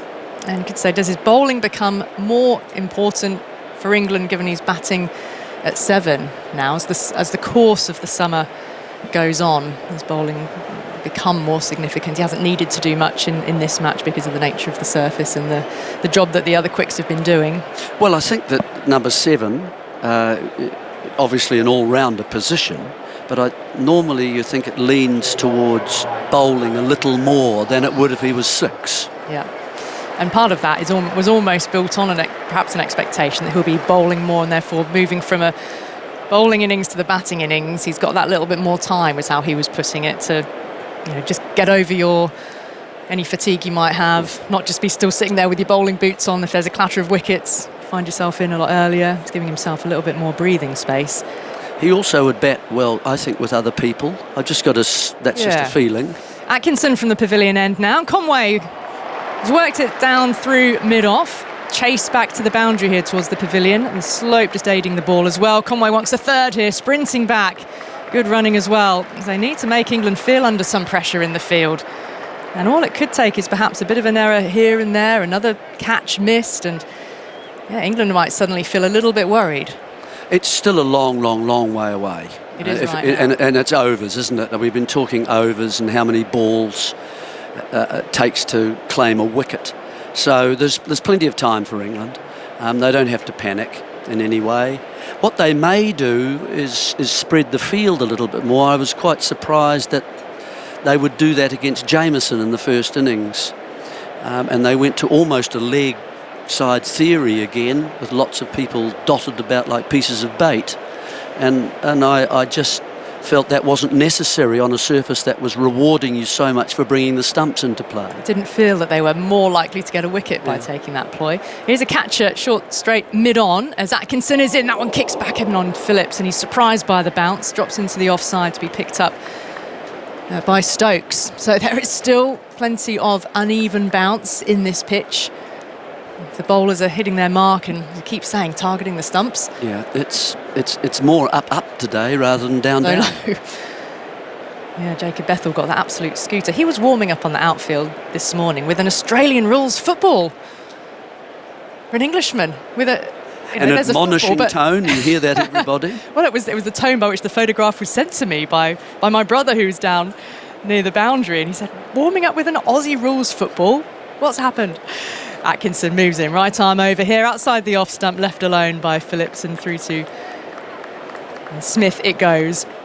So the two close catches then at short mid-wicket. Ben Duckett is not quite a pitch's width away from the cut strip here, and then mid-wicket a little bit further to his right-hand side. Phillips on 26, Conway on 36. It was Tom Blundell who's the wicket to have fallen, LBW to Josh Tongue. He resumed on 2, added only 2 to his score, 58 for 6 at the point that wicket fell. So very useful, much needed partnership here. Driving a miss though from Phillips. Line outside the off stump. Through it goes to Smith. An email. Oh, sorry, go on, Zolt. Well, just on what Jeremy was saying about England playing straight balls better. So I've looked at on the CricViz data at balls projected to hit the stump. So this isn't just sort of balls that are straight on line, but balls that would have gone on to hit the stumps. And England have scored off a much higher percentage of those balls, around about 25% more than New Zealand. Atkinson running in the pavilion behind him. Clouds overhead. Phillips awaits. Drops it into the onside, no run. New Zealand have lost 14 wickets to straight balls, as you were mentioning, and scored just, I think, 24 runs off them. England 34 for 9. So neither side's doing particularly well off straight balls, but England have been a little more positive. I think that backs up what you were saying. Well, you'll take it. England have been more positive. Well, I think they just made the decision earlier, and that was that adaptability to the conditions, I think, is a really important part of the game. Flags fluttering as Atkinson moves in over the wicket. Almost could have played back onto his stumps, chopped on the ball, deflecting down onto his feet, and just kicks it away. The end of the over from Atkinson. 3 runs coming from his first delivery is what moved New Zealand on to 104 for 6, 150 away from their target. Phillips on 26, Conway on 36. Were you in the box earlier when Henry Moran arrived, looking as if he was off on a hike? No. He was commented on his rucksack and the 6 bags he was juggling. And Henry was off to Waterloo Bridge in central London because the Women's T20 World Cup is being sort of officially launched in central London today with what they're calling the Carnival of Captains. So in fact, Waterloo Bridge is being completely closed to traffic for a game of cricket. And what was inside the 6? Henry, I think that was all his recording gear, camera equipment. So okay. He was off to Waterloo Bridge. And he'll be meeting all the captains of the Women's T20 World Cup teams. 2 slips, 2 gullies. Stokes continuing around the wicket, forward Conway defensively, bat and pad tight together. The ball rolls up. And who will be the semi-finalists, Ali? You know a little more than I do. Well, one of Australia, New Zealand and South Africa are going to miss out. Yes, well, I think we know that one might be. Sorry, Australia, India or South Africa are going to miss out. They're all in the same group. Oh, right. And only 2 can move through to the semis, so that's a biggie. In the other group, England and New Zealand are the top ranked, but West Indies are in there as well. Stokes around the wicket, forward again defensively, just moving forward out of his crease up to mid-on and no run. So it's T20 cricket, isn't it? Teams can come very much closer together. New Zealand were such surprise winners of the last tournament 2 years ago. But the Aussies, you always feel they haven't performed to their usual standard in recent tournaments. So they just have a habit of coming back and wanting to put right a few wrongs. England, of course, they want to start off strongly against Sri Lanka, which is the opening game on Friday, coming up at Edgbaston. get the whole country behind them. Stokes from around the wicket looks for a Yorker. It's dug out the last minute by Conway, just jabbing the toe end of his bat down out towards points. So it sounds as though a much stronger Group A, let's call it. Yes, yes. With three potential, three big teams. Semi-finalists. And of course, a match between India and Pakistan, albeit in the women's game, that gap between those two nations is somewhat larger, but that is going to attract a huge crowd at Edgbaston as well. So that's what's happening at Waterloo Bridge today, and should tell you as well that some of the other cricket activity in London as Stokes moves in. Watery sunshine here, again a lovely full-length delivery, and it has Conway defending but sort of groping forward as he goes back at the centre of the pitch, and Stokes picks up. Really made his length a little bit fuller, targeting those stumps as well. So at the Oval, Surrey are playing Hampshire in the Championship, and we've got that match on Sports Extra 3 on BBC Sounds. And the Oval, of course, the venue for the second Test match in this series, starting a week on Wednesday. That'll be a slightly different pitch than this one. The bowlers might have to work a little harder. That's definitely more of a test, elongated spells. Stokes moves in on a length and defence again from Conway. Not able to score yet. Building up the dot balls, Conway 36 from 77. It's interesting, isn't it? New Zealand tend to also bowl a little wider than England. They've almost been, I don't know, certainly encouraged into bowling on sort of fifth stump lines. That's how New Zealand tend to operate. And they therefore have split fields. They don't have what we've got at the moment, a 5-4 field. Stokes in. The Sun's poked its head out fully now off the outer edge of the bat. Defensively angled it was. Conway's able to take one out towards the cover region. So single off the last ball of Ben Stokes' second over. New Zealand 105 for 6. They've got their target to below 150 now. 149 more runs needed. Nathan Smith due in next. And Kyle Jamieson and Matt Henry. It's Kyle Jamieson who took on the quicks and used those long levers of his, didn't he? Stood tall and cleared the boundary rope. So he'll always offer a certain threat, but these two, if New Zealand need to get anywhere close, they need an enormous partnership first, you'd imagine, before either of Smith, Jamieson and Henry come out. A lovely hum around the ground today, Jeremy, isn't it? Good crowd for day 4. It is a good crowd.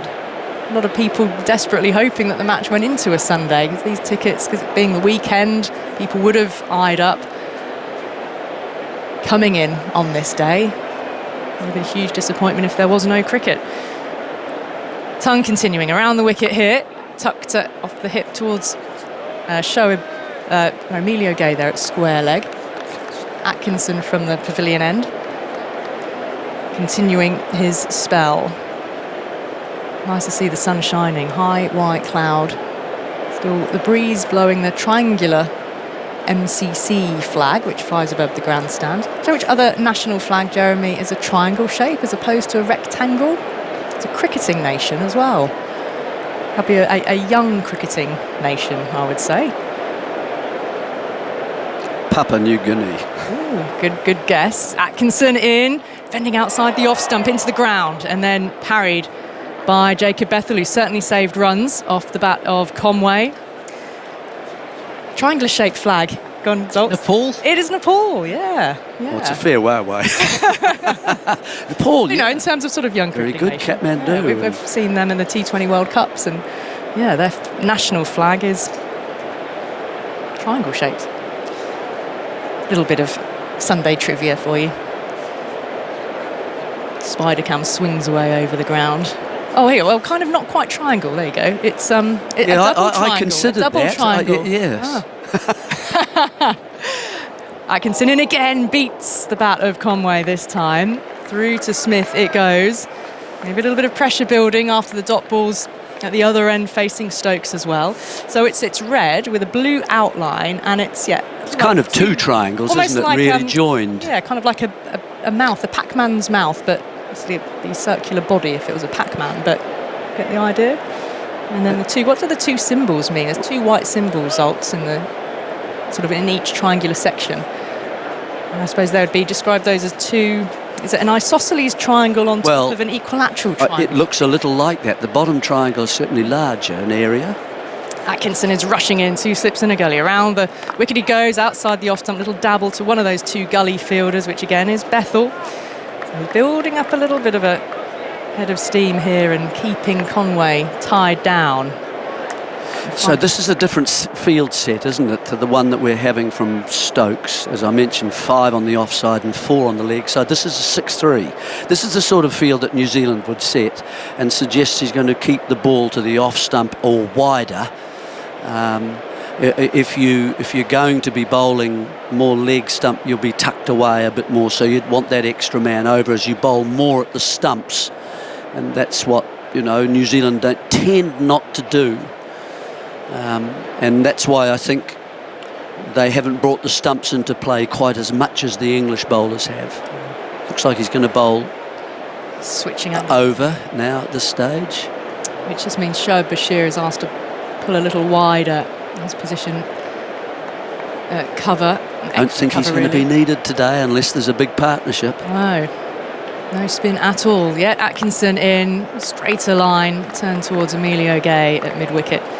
No run taken. A match, well, no spin from either side, and how many did he make with the bats when he came out? Well, he batted okay, I thought. He was not out, wasn't he? I haven't actually got his score. How many did he make? 14, which is a career best.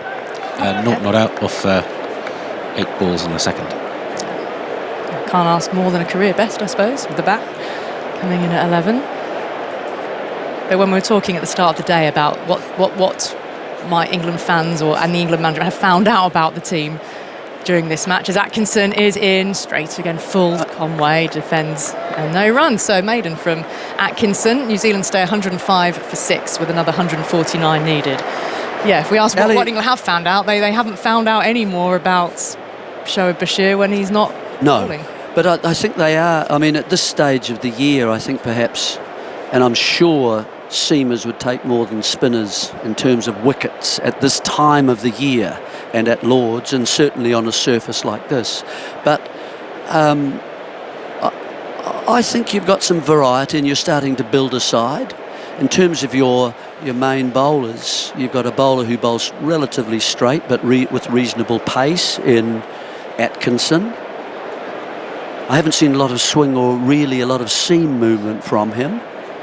And I think that you've got Tung, who's a roguish kind of seamer because of where he lets the ball go. He also seams the ball, handy, because he comes from 11 o'clock, is different angle for a batsman. Here's Stokes with a deep square leg out, bowling on a length, a quick single being taken here, dropping it into the offside, and Bethell moves forward, races forward from gully, but they complete the single comfortably. But it wasn't a comfortable shot from Glenn Phillips because he was a little bit surprised by the bounce. Darted through nevertheless. Conway, who has absorbed the best part of 2 maidens, not been able to score. So let's see how Stokes bowls to him and indeed what the field will be. Then they're going back to a leg gully here for Conway. 2 slips and 2 gullies. Yep, the field reverts. No. Duckett was at leg gully. He's now moving out of that position. He'll take up a catching spot at short mid-wicket instead, and Shoaib Bashir swings around a little squarer, a conventional square leg. So finally back on the boundary. 2 slips, 2 gullies. Catcher at short mid-wicket. Stokes around the wicket to the left-handed. Conway angles it on leg stump, whipped away, gets it past Shoaib Bashir, who attempted to dive at square leg. Chase here for fine leg to cut it off, can't get there. The boundary comes, well, that has released what pressure might have been building on Conway, who was struggling to get off strike. Zoltz. It's a 50 partnership in 10.4 overs. New Zealand hadn't had a stand over 40 in the game prior to that. At what point does the pressure start to shift if this partnership continues to extend? They're still a long way off the target at the moment. 110 on the board, the target 254. Every now and again some good signs for New Zealand, and there's the applause and recognition from the crowd for this partnership as it's shown on the big screen. Settling over his bat again. Conway's on 41. Stokes, gingerhead, moves in, angles it in from around the wicket once more, and defended, rolling it back past the non-striker. So just to complete that, about you've got a faster bowler straights, handy on when the surface particularly is good. You've got a rogue kind of seamer who delivers from beyond the perpendicular and seams it at a goodish pace too. So that's different. And the third thing, of course, then you've got a bowler who bowls between 77 and 80 miles an hour, but a very accurate and nipping the ball, long-fingered seam bowler. Stokes in, Conway forward. Feels he missed out a little there. Couldn't get it past Tongue at mid-on. Who relies on consistency and accuracy. So that's the start of, I think, a very happy kind of triumvirate that you can use in different conditions. And then you look at what's on and then the Stokes sidelines as well. Well, just thinking who is there also to come in when Archer returns. Again, another different bowler with the extra pace. Yes, an outswinger. Stokes into Conway. Short ball, attempts to pull, misses. Through to the keeper it goes. A half shout as if to say, did he get something on it? But he didn't. No deep square leg in place here. So Stokes just testing him out with a shorter delivery. I haven't seen that really from Stokes yet since he's started this spell. Oh, he's overstepped. No ball signalled by the umpire. So one more for the New Zealand total, but just that little bit of extra effort. He passed Conway at about shoulder height. So it got up, but his eyes lit up and he thought, I can pull this over the head of Sher Bashir at square leg. Stokes pushes off. Orange soles to his boots, running away from us. Length ball defended with a very disciplined forward defence back up the pitch for Stokes to collect. And there's Bryden Cast to come back in as well. Yeah, strong bowler as well. I suppose you need a squad of bowlers, really, don't you? And you're right, it's conditions, it is fitness as well. Won't be an issue from this test moving to the Oval, but as the season goes on. Well, particularly England would be one of the sides that plays most tests around the world. Yeah, and New Zealand have got, what, 14 this cycle? That's extraordinary if that's the case. That's normally 2 years. We've got a lot of Test cricket ahead of them. England have got, they're 6 across the summer. A leg gully has gone in here for Conway. Stokes around the wicket to him. Skews off an outer edge to Gully. He's been caught, so he has. Stokes is celebrating. He's got Devon Conway, and Jacob Bethel has held a good one. Well, that's the breakthrough. The second one of the morning. The umpires are reviewing it. They want to check that the catch was clean. Conway on 41. England believe they have New Zealand 111 for 7. Umpire review for a fair catch. I've checked the feed. It's a fair delivery. Start with the best angle, please. Conway just indicating that he was surprised with the bounce. He was looking to play to leg. Skewed away. Two-handed catch taken low and tumbling just forward again, from Bethel. Did he get both hands underneath it? Nitin Men on the third umpire. Well, I think that's pretty clear, isn't it? That's out. Yes, keep it rolling, please. I think. Rolling, let him complete the catch, please. Yes, thank you. I'm ready with my decision for the big screen. Well judged by Jacob Bethel, coming forward, two-handed. Got his fingers underneath the ball. And Jeremy, New Zealand 7 down now. There's the confirmation on the big screen. Conway out for 41. Stokes has got a wicket with the last ball of his over. Yeah, good catch, going forward slightly, having to lean forward to get the hands and the fingers under it so the ball doesn't touch the ground. Well taken, Bethel. Yeah, and just Conway turning the bat around through the line of the ball, almost off the back of the bat and going out to Gully. Good wicket. Maybe put off a little bit by the moving of the fielders, I don't know, but that's exactly what England wanted.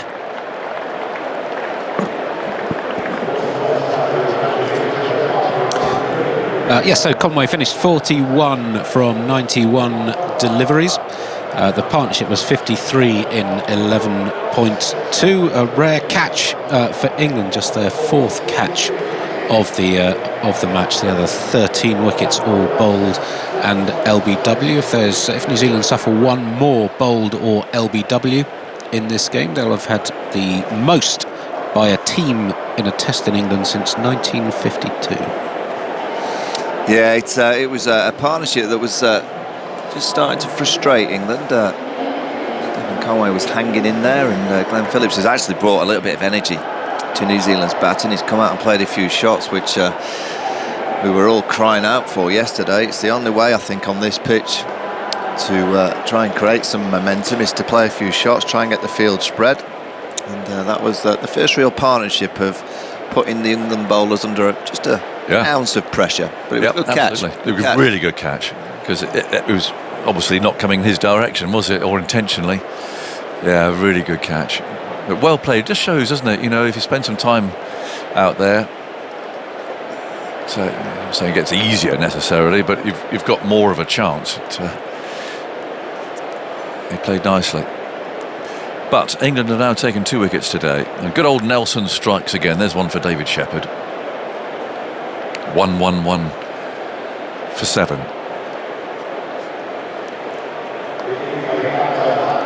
So it'll be Smith who comes in now. But, quite a lengthy drinks break going on. Yeah, what is the time frame for a drinks break? Is it 5 minutes, 4 minutes? I think it's a flexible feast. There's no time limit. I don't think so. I think the umpires just... I mean, the third umpire's coming out now. He's strolling out. He's wandering out. He's having a little bit of a stroll onto the hallowed turf. Yes, why is that then? He's just joining the They've all had a drink.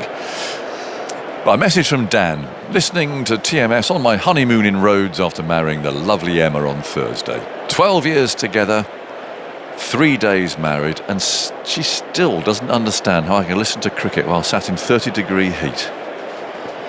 Who says romance is dead? Exactly right. It'd be interesting to see how long that marriage lasts, actually. It's quite an ideal honeymoon, I'd have thought. Wonder if on the same side of the pool. You might be doing it again soon. Where are you going? Well, Dan's hoping for a New Zealand fight back, so he can spend the afternoon just carrying on. So there you are. Did you spend your honeymoon listening to cricket, Andy? Not as I recall. Oh. But I think I timed it so there were no test matches on.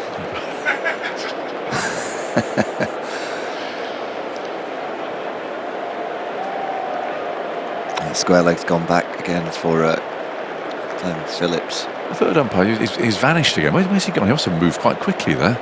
Anyway, we've got hopefully some play, so that's 6 minutes. That, in fact, coming up to 7 minutes, I think that drinks break. So deep square leg. New batsman is Nathan Smith.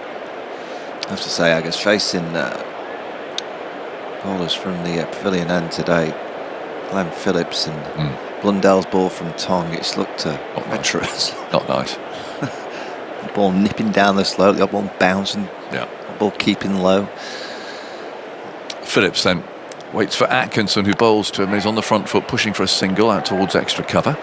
Big gap there. Is obvious is that both the batsmen, well, Conway's not there anymore, but and Phillips, they were sort of laughing about it. I mean, you can see the attitude that they have about the pitch. It's kind of, you know, what he's supposed to do. And I saw Duckett was when that horrible one climbed really viciously and struck Phillips up on the gloves. In the background, you see Duckett sort of laughing. He wasn't laughing at him. He was just like, laughing at the pitch, at the situation, I think. Shouldn't be doing that. Should not. No, absolutely not. 112 for 7. Smith's first ball then. 2 slips, a gully and a leg slip. He bowls and Smith covers up and plays that down towards mid-on. It's picked up by Bashir. But you'd have been surprised that really it's only been Glenn Phillips that's brought a little bit of punch to this chase. I was thinking yesterday, I mean, it's whichever way you play on this pitch, it's a gamble. But you may as well take the positive option of trying to get the scoreboard ticking. You know, they're just scoring at over 3s. I thought they'd have set out to go, we've got to score at over 4s.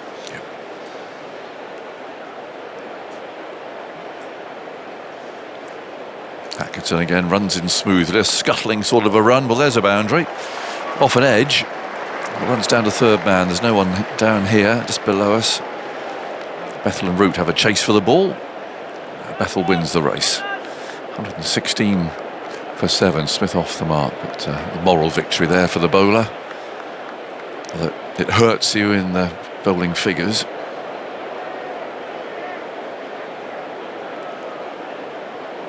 Yeah, you can see Gus Atkinson, he's just trying to whack the pitch, isn't he? Just whack the pitch just around 5th stump line and let the surface do the rest. Here he comes again. Past umpire Tucker, bowls, and there's an edge, he's caught behind. Just feeling for it outside the off stump. Little edge. Smith caught Smith. 116 for 8. Yeah, it's just that channel. Just a little bit tentative from Nathan Smith.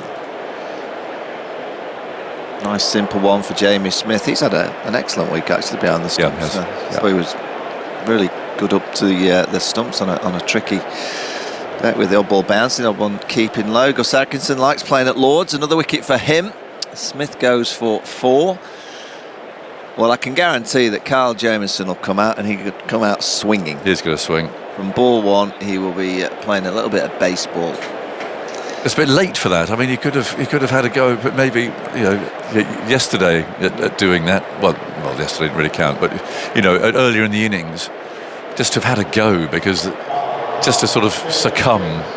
Yeah, I mean, I know it was always a chase that you were thinking that England were clear favourites to win the game, but if I was New Zealand, I'd be disappointed with the attempt at the chase. I think if I'd have been them, I'd have rather been 116 for 8 off 22 overs.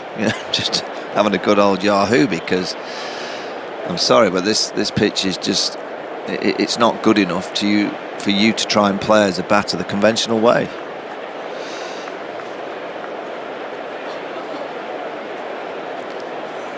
What if it's just this particular strip? Because this is one to the right of the one that you normally, the central strip for a test match is normally more or less lined up with the doors of the long room. So whether it's just this strip and because of the weather and all, I don't know. That's for the MCC to work out what's happened here. Well, they've got a women's test against India here in July, and they've actually got Pakistan later in the summer. So, and some obviously white ball cricket as well. Jamieson's arrived, Atkinson's on his way to him, and he takes the bottom hand off the bat handle there.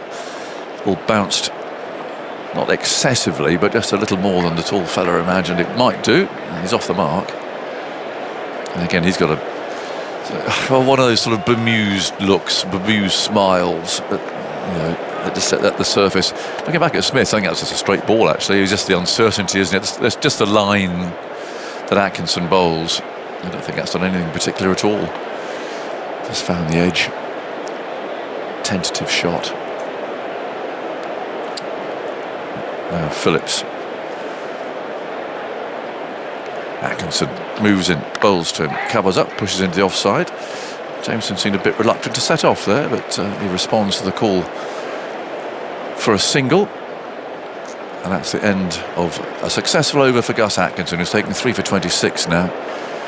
And England need 2 wickets to win this first test match of the summer. And from their perspective, it'll be, well, there we are, we've turned up and done the job. It's a match that doesn't really answer a huge number of questions about England. It confirms definitely Josh Tongue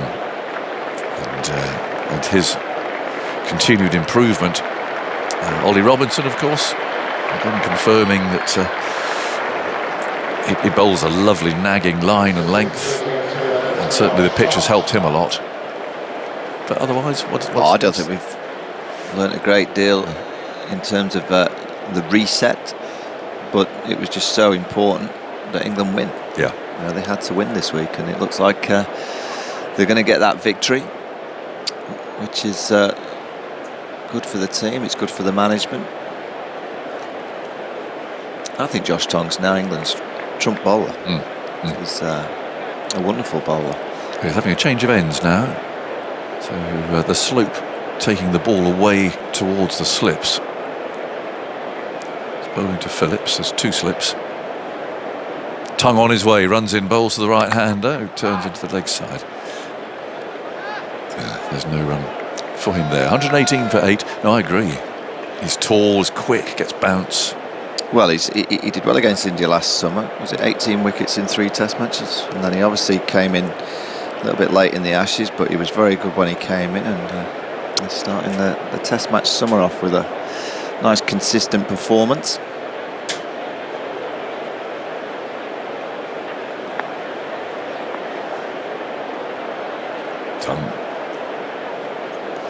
Over the wicket, runs in hard, bowls on the off stump, driven out to extra cover.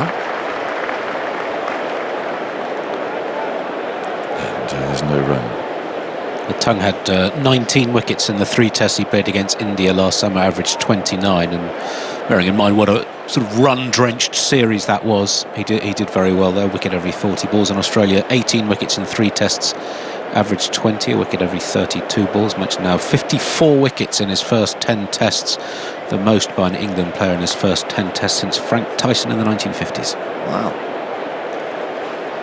And he goes again, bowls, and Phillips picks up a single. The man on the deep point boundary fields that. So what's Jameson going to do? What field are they going to set from? I suppose they'll just wait to see what he gets up to. No one dropping back at the moment. I suspect he might, to use that lovely modern phrase, look to open up the offside. I think he might open up his body. It's a lovely new way of saying he's backing away outside the leg stump, which Tuffers and I were always accused of doing. But I think opening up the offside, I think Stuart Broad came up with that one. Right, let's see what he does. In goes Tongue. Is there any bowls to him? And he tries to drive. He gets an inside edge there. The ball goes literally 1 foot away from him. So he knocks it back with his bat. I think that just rolled along the floor. Almost, At the bottom of his bat. I think he's hit right at the bottom of his bat. Or gardening.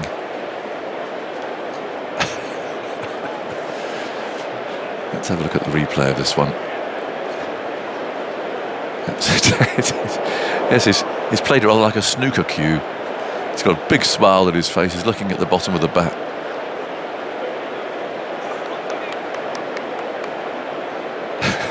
Ben Stokes' face, he can't believe it either. Tongue again, runs in and he bowls, and yes, a little bit of a movement there towards leg stump. All played defensively though. Up to Stokes at mid-off. If you going back to the start of the game now, because what would you do at the toss? Because I don't think the toss has made any difference. I think we'd sort of bowled, didn't we? But I mean, the pitch hasn't got worse, has it? So you haven't made it a more difficult thing to bat last on it. I think it's just been a tricky pitch from all the way through. Yeah. Start. The catching of New Zealand, that's going to be something they're going to have to improve upon. Tongue again, runs in, bowls, and Jameson gets an inside edge. Ball runs away down to fine leg. I had no idea where that had gone. One more run, 134 for New Zealand. England want those 2 wickets. There's plenty of time for them to do it before lunch. You can extend the lunch break by up to half an hour. I think it's fairly loosely worded if there's a prospect of a result. I mean, you don't have to be 9 wickets down or something, do you? I'm just checking Adam for that. I think it's a sort of umpire's discretion, isn't it? There was a test match here in which lunch was taken with the batting team 9 wickets down. Did we confirm that Dickie Bird one, by the way? I was quite pleased with that. Yes, I mentioned on air in 1993 in West Indies. Well, I've got a lovely message from Ian Carter, who's the BBC's golf correspondent, who was there. He's listening and he heard. And he said, yes, West Indies, Pakistan, Trinidad in the early 90s. Ian says, I encountered Dickie in the hotel afterwards. 120 for 8. In comes Atkinson and bowls, and Jameson drives for 4, square drive. Opening the shoulders, ball skims away over the surface. And into the boundary. So yes, so Ian saw Dickie. I just imagine Dickie saying this, sort of shouting in that manic way of Dickie's. They all say I'm a not outer, not today. I don't know how many he gave that day. Do we know? But there were 17. 17 in the match. 17 in the match involving Dickie Bird. It's a good week for Dickie, that. Yeah. Atkinson bowls a bouncer. Jameson's underneath it. Mind you, it was at Trinidad on that ground that poor old Nasser got that one that shot along the ground. Like Carl Hooper. Yes, hit him straight on the toe.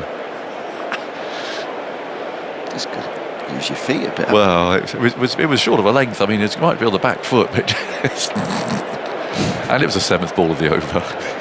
The only disappointing thing about that is that there wasn't any reviews back in those days, and it'd been lovely to see Nasser review it, because I'm pretty sure he would.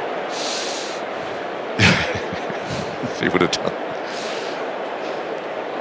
Atkinson bowls, Fields there outside the off stump and misses.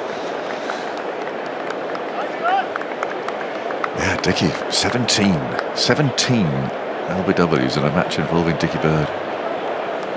Must have shot along the ground. Was it very low scoring? I'll get the scorecard up again. Yeah. I mean, perhaps it wasn't the pitch at all, but maybe just one of those things. I see Sonny Baker's been sent over the river to play for Hampshire against Surrey today in a 4-day. Good. 6 overs, 0 for 14, his first spell. Atkinson is on the back foot, pushing it right to point. Well, that's good. And Matthew Fisher's playing for Surrey as well, so that's good. It's good to see him back playing again. I think he's a decent bowler. Bowled nicely in the West Indies on the tour that he went on. I think he's a good prospect. He took quite a long time out, didn't he, over an injury. Change of counties. 2 balls left in this over then. Jamieson's on 6. It's 124 for 8. And Atkinson moves in and bowls and he clips it straight to mid-wicket. Well, that's a bit of a gimme, frankly. Leg stump half volley, clipped firmly, straight into the midriff of the fielder. Well, Gus Atkinson now is 4 for 30. He's got a chance to get on that honours board once again. Yeah, half volley leg stump. Jamieson comes off the bottom of the bat again, straight to Ben Duckett. A nice catch around head height. Didn't have to move at all, straight to him. Yeah, good catch. So 9 down. And England confident of wrapping us up now. Just quickly, we talked about the nature of batting in this game. That was a rare wicket to fall to a more attacking shot. So on the CricViz database, they categorise shots as you have no shot, defensive, rotating and attacking. And I've looked at wickets that have fallen to defensive shots or players leaving the ball. For England, 14 of their wickets, which is the most England have ever had in a test. This data goes back about 20 years. And overall in the match, 26 wickets have fallen to defensive or no shots, which is the most in any test anywhere in the era they've been keeping this data. Yeah, so the earliest games around about sort of 2006, and there's over 800 tests in that database. So yeah, it's been an unusual game. Well, it just identifies how hard it's been for the batters. There's just been, we say it a lot, don't we, that there could be a ball with your name on it. Well, there's been lots of balls with names on it this week. So Matt Henry is out there, and this game's nearly done. And Atkinson looking to finish it off. It's 124 for 9. Balls to Henry. Henry gets the bat down just in time on a straight ball. Thickish inside edge, goes out square with the wicket, and they do not take a single because that was the last ball of the over. It's funny, actually, we were talking in the back of the box, about 20 minutes ago, 30 minutes ago, Michael was there and Victor was there, and Conway and Phillips were scoring quite freely, and I think you said, Michael, they can't, can they? And actually, no, they can't, because you know there's going to be a ball that does something, and then suddenly 3 wickets go down quickly, possibly even 4 wickets go down quickly. It's the nature of the surface. It deceives you. 2 batters get in for a bit, but you just know it's so tricky. And that England today were in such a strong position, really. It did feel like just completing the job, and they're not far away from doing it now, although interesting situation with New Zealand needing a further 130 to win. We've got everybody on the boundary. I mean, you wonder whether, you can do it both ways. This is the long game, I suppose. We might have some phony war cricket here where Phillips just blocks. Well, he might take it on, let's see, but not everyone's on the boundary. Most fielders are on the boundary. I'm not so sure that this tactic, it may work, but I think on a pitch like this... Yeah, you just try and get him out. If you clearly they're going to go short, I think. Yeah, if he plays a few shots, you might get him caught in the ring, caught slip or whatever, if the field's up. So here's Tongue going in to bowl to Phillips, and Phillips plays that away towards deep third, and Bashir comes in, and Phillips doesn't take a single. So this could go on for a long time. Well, if New Zealand required 30, I get it. Yeah. But Ben's got 130 to play with. He's taking no chances. Particularly on this kind of wicket, I mean, keep hammering length. Good luck trying to hit it. The two batters have had a quick chat in mid-pitch. Just seeing England's tactics here. It's the sort of field you used to see a long time ago in one-day matches in the last few overs before they brought the circle in. Tongue bowling from the nursery end into bowl to Phillips, and Phillips turns that away down towards deep backward square leg. Fielder trots round and in, picks it up, nothing happens. I always when I see fields like if someone just arrives in the ground, hasn't got a clue what the score is, who's batting, who's in? Oh, they must be on top.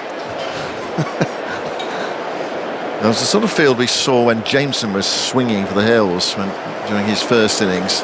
But it does seem a curious field in this situation where you 130 to win, you're in the last pair, albeit Phillips has played well.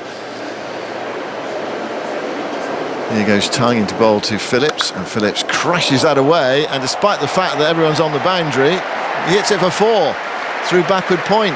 It's a magnificent shot. Picks up 4 more, takes him to 34. It's 128 for 9. Yeah, he's a powerful player. He's a little pocket rocket, isn't he? He's such a wonderful timer at the ball, particularly through the offside. He's played a few lovely shots. So this is the 4th ball of the over. I wonder whether he takes a single here, as obviously it's available to him. The field is still out. Tongue's taken 2 so far, bowling for the nursery and past the umpire now into bowl to Phillips, and Phillips crashes that one away as well down towards deep thirds, a sprawling save on the rope, and they had time actually almost to have a conversation in the middle of the pitch about whether they were going to run there, and they saw it was stopped on the boundary and they went back. I think it was Joe Root down there away to his right hand side. It flashed away off that thick edge, and they were walking down the pitch, both of them, just waiting to see, and then Phillips went back. And so they did not run. I presume they're going to run this time. This is the 5th ball there, and the field is coming in. Sometimes you see captains these days just say, well, we'll have 1 ball, and they keep the field out for the 5th ball as well. But the field is coming in this time. And this is kind of the field you'd expect at the start of the over, really, with the ball doing so much. 2 slips, a gully, and a ring field. And then it's up to Phillips to try and hit it over the top or through it. 128 for 9. Tongue moves in and bowls to Phillips. A short ball, he goes after it and he's got hold of it as well. It's going down fine. There's a roar down there at the far end. The umpire's just going to check whether that's 4 or 6. I must say I lost the flight of it. Well, the roar came from the New Zealand fans in the stand. It's a 6. If it came from the England section, I think it's a 4. They're just waiting to check where this has gone, to see if this has gone over the rope or not. And it's quite close. I think it's landed on the rope, hasn't it? And on the sponge. The angle we're seeing, I think we might need to see a front on. We're seeing a behind the rope look at the moment. It might actually clip the top of the rope and gone for 6. It was where Trent Boult dropped Ben Stokes in the World Cup final. 6 has been signalled. Hold of that one, all right. 130 is the run. Are the runs been added? No. 140 for 9, is it? It's 134. 134 for 9. 134 for 9. Phillips to 40. Last ball of the over. I presume another short ball here. Trying to keep Phillips down that end. Yeah, it's a short ball outside the off stump. He tries to flat bat it through the offside. He's reaching for a bit there and misses it. So that over yielded 10 runs. So a plus for New Zealand, but it does mean that Matt Henry is going to be on strike for the first ball of the next over. I mean, he's not a mug with the bat, Matt Henry. He's certainly not the worst number 11 ever to have played. He's got 4 Test half centuries, but England clearly want to bowl at him. Who's your player of the match? Well, I presume it will be Ollie Robinson, won't it? He's taken 7 wickets. Atkinson has taken 6. Tongue has taken... Vic's gone for Shoaib Bashir. Shoaib Bashir, yeah, well, it's like that former Somerset connection, isn't it? He just can't keep his bias out of it. Well, Glenn Phillips now has 74 runs for once out in the context of this match. That's Bradman-esque. Yeah. Practically flawless performance from Shoaib Bashir. How could he not get it? Well, he was out once. Yeah, but that's not... only once. He's the only batsman only once. 134 for 9. Atkinson moves in and bowls to Henry, gives himself some room, tries to shovel this away into the offside, hits it too close to mid-off, and Phillips was looking for the single, as he must, when it was too close to Ollie Robinson. So the wicket's kind of being shared around now. So it's 7 to Robinson, 6 to Atkinson, 5 to Tongue, and 1 for Stokes. Yeah. I mean, it's a tricky one, but I think, Atkinson anonymously has had a very, very good game. But I think if I don't give it to Shoaib, you want to give it to a batsman in a way. Atkinson bowls, Henry gets a full ball which he digs out. It's half stopped by Atkinson, deflected towards Robinson at mid-off, and there's no run. But I think I would actually probably give it to Robinson for that three wicket over. Just changed the whole tenor of the match. It's not an easy one, but he also made 29 useful runs. Yeah, as well, So I think that's probably what I would suggest if it's not Glenn Phillips. Unbelievably, Shoaib is overlooked, or Glenn Phillips wins the match. Yes.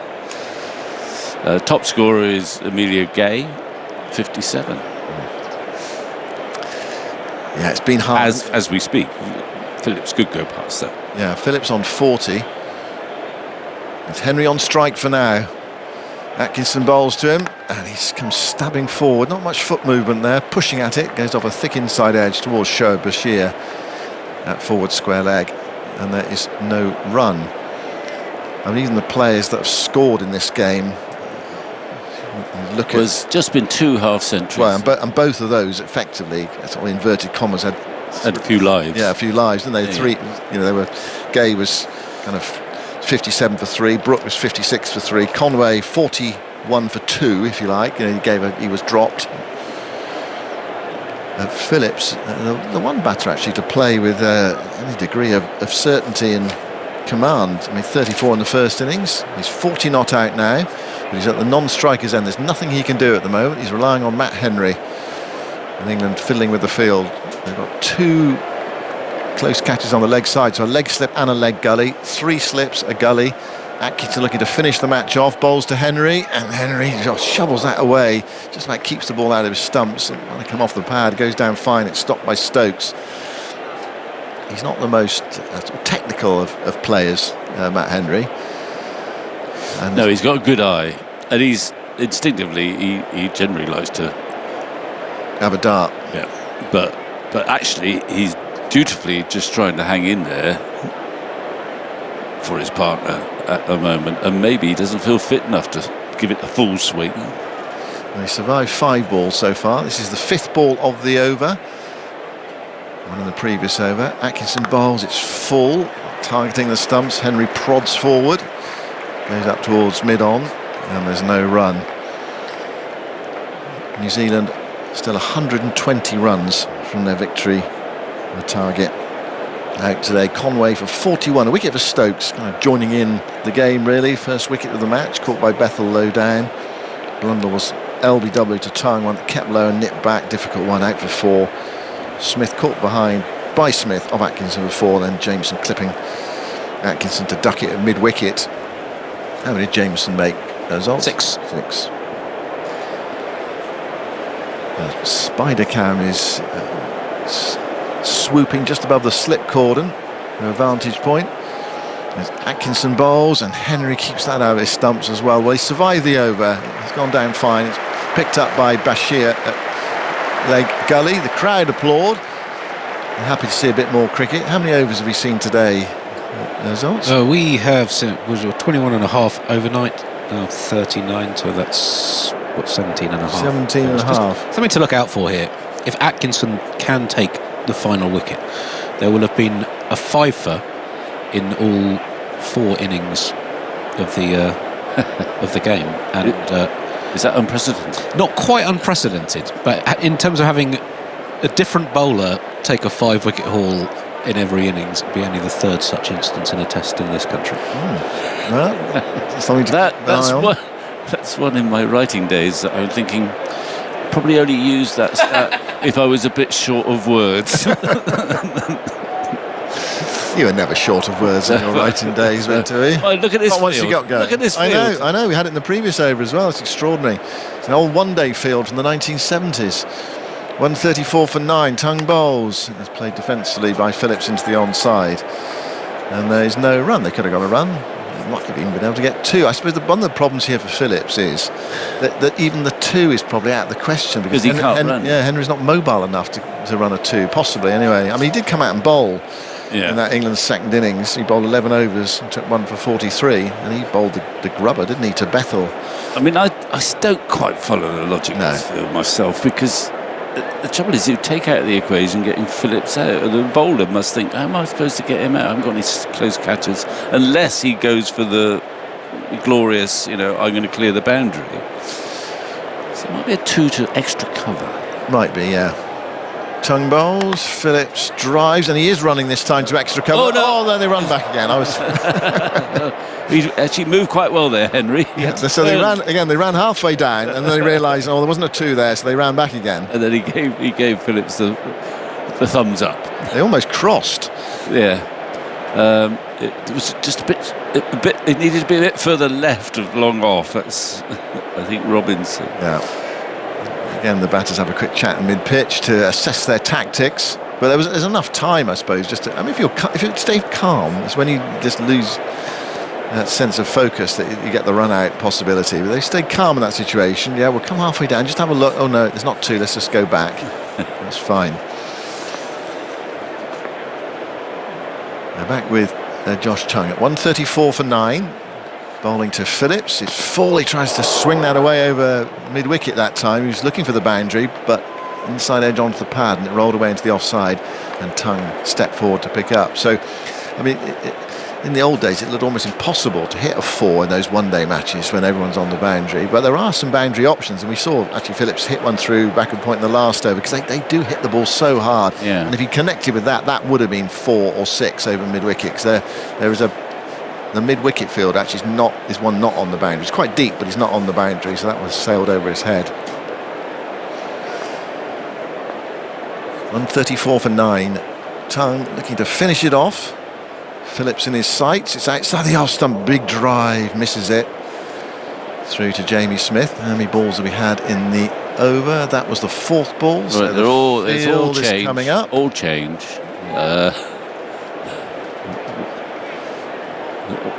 Most of the boundary fielders are coming in.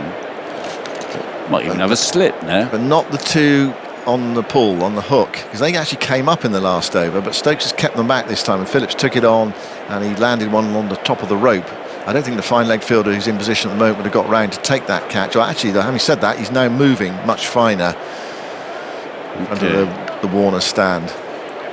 Stokes is taking his time here. He's being absolutely as you have to be as a captain, I suppose, precise with the field. Again, he's coming over to mid-wicket. So we've got 2 slips of gully, but 2 men back on the pull. Well, I imagine that Phillips is thinking, I'm after him now. Yeah. It might cause his demise. We'll see. Tongue bowls. Phillips fiddles that away nicely down towards deep third. Runs from here. Might go for 4. Chases on. It does go for 4. Yeah, well, I love that. That's a lovely shot. It's not the big yahoo. He's just waited for it, opened the face, glided it down to third man, and he's got 4 more. He's on target. to be possibly the highest scorer in the match. He needs another 14. It's 138 for 9. Phillips 44 not out. The current highest individual score in the match is Emilio Gay's 57. He's the first England debutant to have England's top individual score in a match since Keaton Jennings in India in December 2016. Unless Phillips overtakes him, he'll be the first England debutant to have the highest score in an innings from either side in a test since Matt Pryor on this ground 20 years ago against West Indies when he made 126 not out. This deep square leg has come in now. It's lurking halfway back. Last ball of the over, Tongue bowls to Phillips. It's short, it goes for the flat pull. There's an appeal for a catch behind from keeper and 2 slips. Nothing from the bowler really. I don't think there's a huge amount of interest out there about reviewing it. So on we go, 138 for 9. Phillips has 44. Henry yet to score. New Zealand battling hard. It's an extremely uphill task for them. Yeah. And it's time for Alison Mitchell to come in. Well, that was banged in short. I mean, that could easily have been wided, actually. It would have been in a one-day game, because I reckon that sailed over his head. But anyway, so all eyes now on Matt Henry, who's played 1 maiden from Atkinson. His job is, well, the ideal would be for him to get a single. Phillips is having a chat with Rod Tucker, saying, wasn't that a wide, by the way? I don't know. He might have been saying that. I think it's a friendly chat. It's real cat and mouse stuff, Vic, isn't it? When it is. It's slightly bizarre that they've suddenly gone to that, but that's so.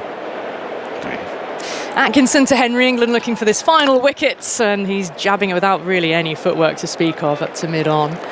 I think Stokes in particular, because of the sort of innings we've seen him play, not necessarily recently, but when he takes on, well, the famous 2019 innings, 8 men on the boundary, and he kept going because he thought he could clear him, and he did. Yeah. And he knows that Phillips probably thinks, well, I can swing and I can do it. So he sticks everyone out because, well, I could do that. Probably Phillips can keep clearing the boundary. Matt Henry awaits. Atkinson moves in, full of delivery again, just jabbing forward, getting in a stride. That's Emilio Gay at cover. Of course, Glenn Phillips coming in off IPL as well, so he's attack-minded. Did he have a good IPL? I didn't really. He didn't play in the final. He played 6 matches in all. Okay. Yeah, Gujarat Titans. She's a brilliant fielder as well, isn't he? Yes, he bowls very his useful dynamic. off breaks, but he's a multi-format cricketer. Yeah, those players have a big workload these days. 2 slips in the gully remain. 2 balls into this Atkinson over. New Zealand 138 for 9. Atkinson moves in, looking for his 5-foot, bowls in. Middle stump is out of the ground. Atkinson on the honours board again at Lords. 5 for 30.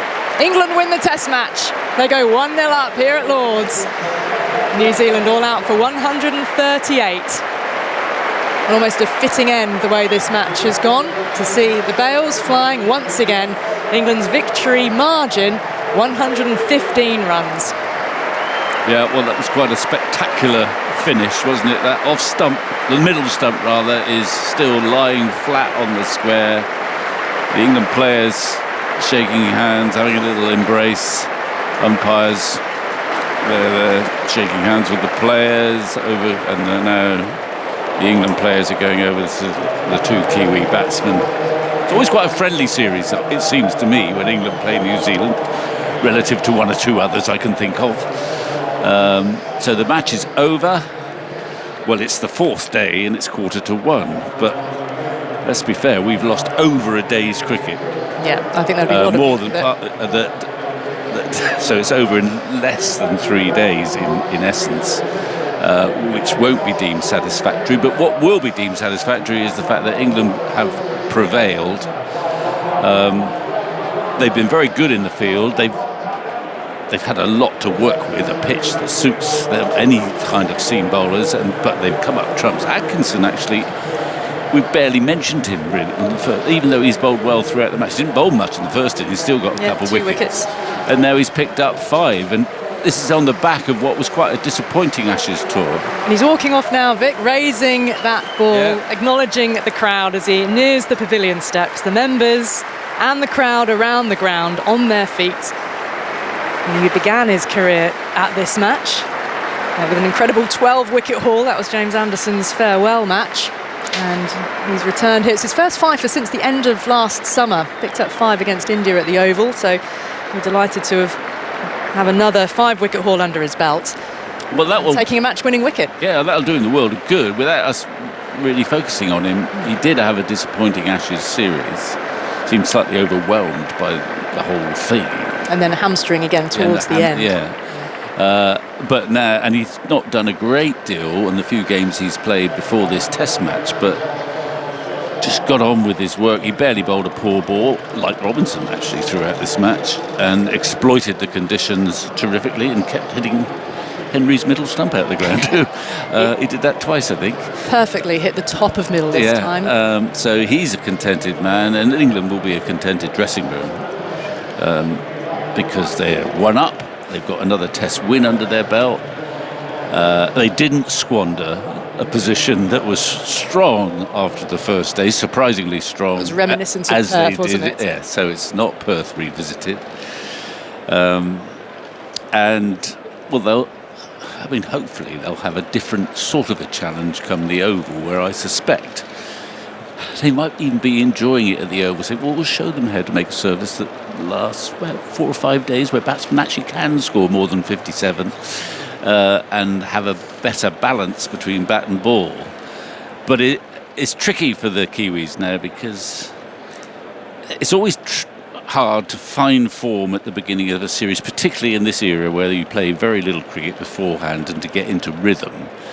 And this is the worst possible surface for a batsman to try and get into a rhythm, get back into the feel of playing Test match cricket and hopefully batting for 5-6 hours. No one could bat for much more than an hour out there without giving chances. So England will go on to the Oval now, and they'll be in buoyant mood, and they're bound to keep the same batsman. Gaze made a positive start, and I would have thought, given that their workload has not been huge and they've all done well, they'll have the same bowlers. And give Archer a bit longer to get. Well, yeah, I think you shouldn't suddenly bring Archer back, and he needs a bit of time to get himself ready for. It's a huge difference between bowling 20 overs in a Test match per day, which is what a frontline bowler should be doing, and bowling 4 overs in an IPL match. So it gives him gives them an easy ride to say, look, we don't want to rush him back, we want to get him prepared, and to pick him when we need him. There's no rush. And you've got a bowling unit that has operated well together. It'll be over a short sample size. Yeah. I mean, it's a lovely pitch to bowl on, but you have to say that they went about their business very, very disciplined and on target, and they got their rewards. So there were very few loose deliveries. Exactly. I mean, even Tongue you think of as a sort of more of a wild card who's not sort of a line and lengthy type bowler, but he didn't bowl much rubbish at all, and he bowled some serious balls. It won't be so easy for them all at the Oval, but that will make it last a bit longer and it'll be a bit more interesting in some ways. Yeah. Well, there's a lot more to be found out, really, isn't there, about this team and the way they're going to go about it. I mean, I don't know what to think about Shoaib, really, but he's unlucky not to win the man of the match. But I mean, it's so rare. Saved a few runs in the field. Yeah, well, maybe. He didn't drop a catch. No. One come to him. we didn't expect him to score many runs down the bottom, number 11. But I imagine he might get a bit of work at the Oval. Yeah. But it's a strange. I don't know how often that's happened, but it doesn't happen very often. You're picked as a number 11 bowler in a Test match, and you never even got warming up. Never warmed up. Quite rightly too. I mean, it would be a luxury. I mean, they would have gone after him if he'd come on. I think I would have said thank you very much, Ben, for bringing on your spinner. Yeah. Well, I'll take you through the wickets that then fell today, because England began the day needing 5, and they have got them before the scheduled lunch break, which was set for 1:15, what with the overs lost previously. So resuming on 55 for 5, That first wicket that fell was Tom Blundell, LBW to Tongue. He fell for 4. Conway and Phillips then combined for a 53-run stand for the 7th wicket. And that was broken when Stokes brought himself on to bowl, which 2 overs that Stokes bowled. Andy, how many did Stokes bowl in the... 3 overs, 1 for 12. Yeah, so he picked up that wicket of Conway, and a sharp catch taken by Bethel low in the gully. He came diving forward. The umpires had to check it for a fair catch, but he'd got his fingers under it, both hands tumbling forward. So that was Conway out for 41. Then you knew that it was Glenn Phillips there with the bowlers, and Nathan Smith was only able to stick around for 3 balls, so he got a thin feather through to Jamie Smith off the bowling of Atkinson. Atkinson then continued against Carl Jameson. Offered a catch to Duckett at short mid-wicket. That was duly held. So no spills for England. They held the catches that came their way alongside all those bolds and LBWs. And we'll get some numbers and facts from Zoltz on the final number of that nature of wickets, because we've heard so much about it during the series. And then Matt Henry then combining with Glenn Phillips with his sore back, stiffness in the end.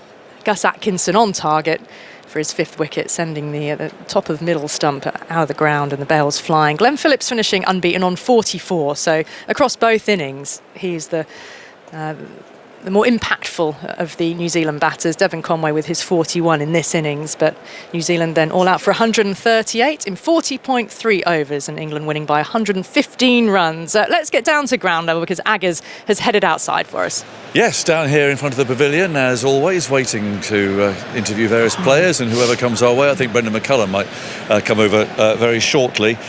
So England winning by 115 runs.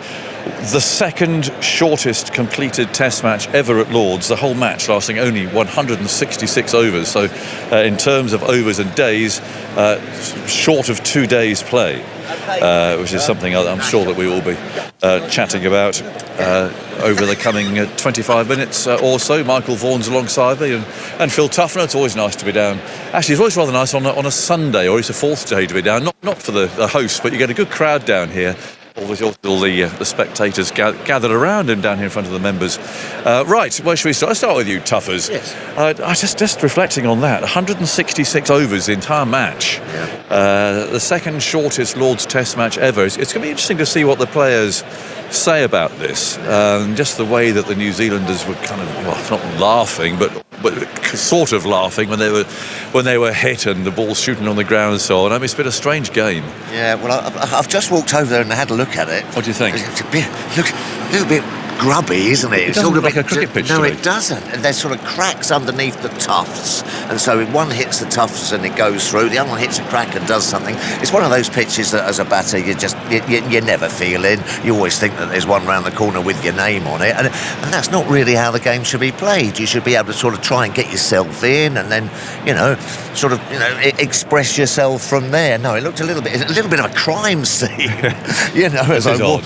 It's a very odd looking pitch, Mark. Yeah, Mike. I mean, when you see a pitch, it should be even with its covering. I mean, there could be a tiny little bit of grass on it. There could be a lot of grass on it, but it's even usually, isn't it?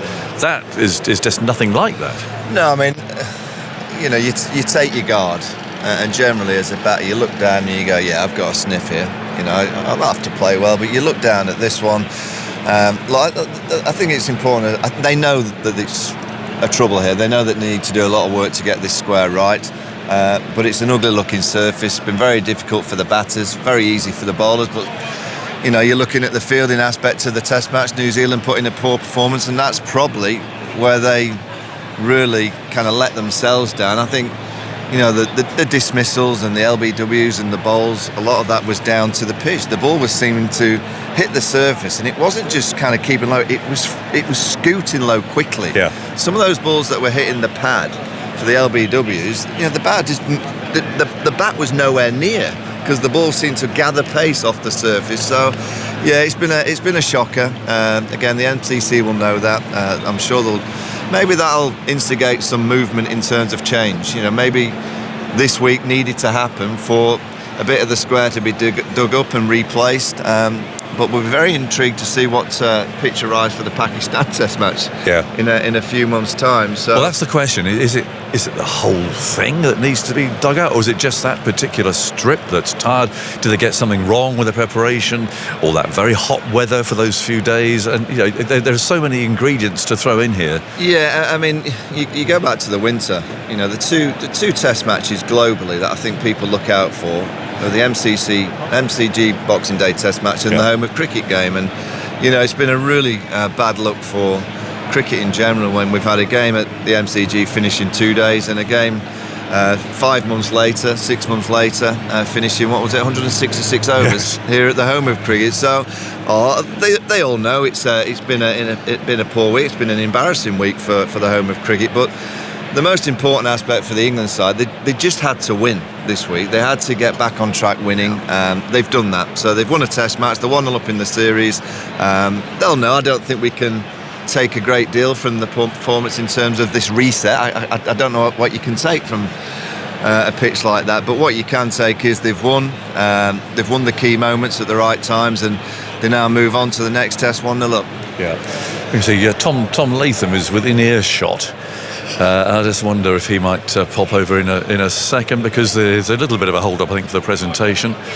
So let's just see how we're going to do this here. It's all a little bit come on, Tom, let's deal with me for now. Thank you. Good to see you. What a strange game. Let's looking at that's the second shortest Test match ever played here. I think we know why. Have you got any thoughts on the surface? I don't want to get you into trouble. Look, I think obviously it's a surface that we probably weren't expecting. I don't think anyone was expecting that, but I think if you look at it, there was two highly talented bowling attacks that exploited those conditions tremendously well. And I guess if you look at throughout the Test match, we had our opportunities as well from a fielding point of view, and we weren't able to capitalise. And I spoke before the Test saying, these games, there'll be small moments that you need to take, and unfortunately we didn't take a couple of those opportunities, which may be different in the end, but it's obviously not ideal, but it is what it is. We're both faced with the same conditions. It just looks odd, do you think? Yeah, to be honest, looking at it, I didn't necessarily expect it to play like that. It looked okay, but I guess it's one of those things when you get in that situation, you got to try muck in and scrap for every run or every wicket. And as I said, I think both bowling attacks were able to, I guess, exploit the conditions, tremendously well, both England and us. So it's obviously not ideal, but we obviously switch our focus quickly to the Oval Test, which is obviously an extra day off now. Yeah, and you mentioned 4 catches, and they're not necessarily hard ones either. They were big moments, weren't they? Yeah, you're right. And when you're playing a quality team like England, sometimes those moments can isolate, and I guess a low scoring affair from a runs point of view, then sometimes that can make the difference. So as I said, we had our opportunities and just weren't able to take them. It's been one of those games for you in the umpires' calls as well. I mean, 2 of those in an over, you can sort of feel that's another setback. Again, I don't want to get you into trouble, Tom, but you can't help but notice those moments that could have gone the other way. Yeah, I guess throughout Test matches, sometimes they swing your way and sometimes they don't, and that's just the nature of the sport we play, and that's down to umpires' decision, which is part of the game we play. So I think it's important that we don't kind of delve too much into this game. We understand that we go to the Oval and conditions will be a lot better than what they have been here. So for us, it's about trusting the work that we've put in, trusting where our games are at, and hopefully we can take a bit of confidence from what we've been building over the last couple of weeks, and as I said, try not to look into this one too much. Thanks for talking to us, Tom. Cheers. Appreciate it. Cheers. See you at the Oval. There we go. Well, that's a very phlegmatic view, isn't it, from New Zealand's captain? Just kind of put this game away and look forward to the next one. Thank you, Tuffers. And just sort of move on, really, Tuffers. Who have we got? Well, Ben Stokes is coming out. I don't think I'm interviewing him first. I think we might be getting Brendan McCullum in a moment, so we'll see. But we've got Ollie Robinson, who's clearly the man of the match too, so that's great. A nice return for him. and let's just see what happens here. Again, it's all part of the fun of being down here. You never quite know what's going to happen. What I can say, Tuff, is there'll be rather more cheerful interviews, I hope, than the last ones we had with these two. Well, absolutely, and as Mike said, what it was all about here was just getting off to a winning start. It could have, it could have gone either way. When you play on a pitch like that and a surface like that, you've got to have a little bit of luck and ride your luck a little bit. But England will be delighted to get off to a winning start for the summer. Right, here's England's coach, and a hopefully more cheerful interview than our last one, Baz, at the end of all that. I mean, how do you reflect on this game for a start? I was just saying to Tom Latham there, that's the second shortest completed Test match ever on this ground. And I'll say again, I know you're bound by rules and regulations. I don't get into trouble, but what did you make of that surface? Look, it was challenging. I'm not sure you'd want to play on it every week, but I sort of take a slightly different view of it. I think the beauty of Test cricket is that you have contrasting conditions, contrasting challenges, and you've got to find ways to be able to adapt and to be able to ultimately be successful on them. And I think the good thing from our point of view is I felt like when you're going to be involved in a low-scoring shootout, you need to make sure your execution is bang on, because if you let the game drift for a period of time, that's going to be enough for you to end up on the wrong side of it. I thought our execution with the ball was absolutely outstanding. I thought our plans were great. We were able to bring into play the very lengths that we needed to hit on that surface. And with the bat, I thought we were brave at times and we were calculated at other times. And I guess for me, like, bravery can often be slightly misunderstood. Bravery is not always just running down the wicket and trying to bang it into the stands. Bravery is about being able to manipulate your stance at the crease, to be able to give the bowler something different, to be able to find a way to get off strike and manufacture ones. And I thought, albeit batting conditions really difficult, I thought our boys did a good job of that. Yeah, absolutely. Were you surprised that New Zealand didn't perhaps come at you a bit today and I don't know, try and play in England's manner and try and knock the bowlers off their length a bit? Not really their style, to be honest. I think they're really authentic with how they go about their game. They're a team that does things really well for a long period of time, and they've had a lot of success doing that over the last decade or so. So I didn't really expect them to do much different. I think from their point of view, it felt as if they were trying to get it into a pressure situation, get as close to the target as they could, and hope that we felt pressure. And thankfully, we were able to get enough wickets early on to negate that. Yeah, Ollie Robinson. Then, I mean, back in the side, we know the story, but and he has had some nice conditions. But it was good to see him bowling with that familiar rhythm again. Yeah, he was brilliant. Look, I mean, he was so nervous, right? He mentioned before he bowled in that first innings that it was more nervous than he was on his debut. And for us, I guess we were just trying to zero him back in on the plans and what the focus was. And for him, it was just trying to hit a natural length, right? His natural length was going to be successful on the surface, and you didn't need genuine airspeed on this pitch. You needed relentlessness of your accuracy and being able to get the ball to seam. And from his height and with his skills, he was always going to be a handful. And absolutely delighted for him to come back in and to do what he did. It takes tough character to be able to do that after being out of the side for a while. So really pleased for him. Yeah. And Emilio Gay, well, I heard his interview the other day. I mean, what a delight! Someone who's just, I don't know, seemed to be thrilled to be playing, as revelling in the whole thing, and has a lovely innings from him too. He hasn't sat through too many bad interviews yet, has he? He's got genuine enthusiasm and passion for the game, as do all the other lads as well. And I was really impressed by Emilio. The thing about him is, it's just you do you, mate. Like you're a run scorer. You've got a different method and a different way of doing things. And in a low-scoring game, the contribution that he made was substantial. So, look, he's loved the week. Absolutely loved the week. He's quite an emotional guy, and to be able to debut at Lords and to have some success in playing a team that's won a Test match, he'll remember for the rest of his life. And we've seen some signs that he can certainly operate at this level, and we look forward to seeing him develop.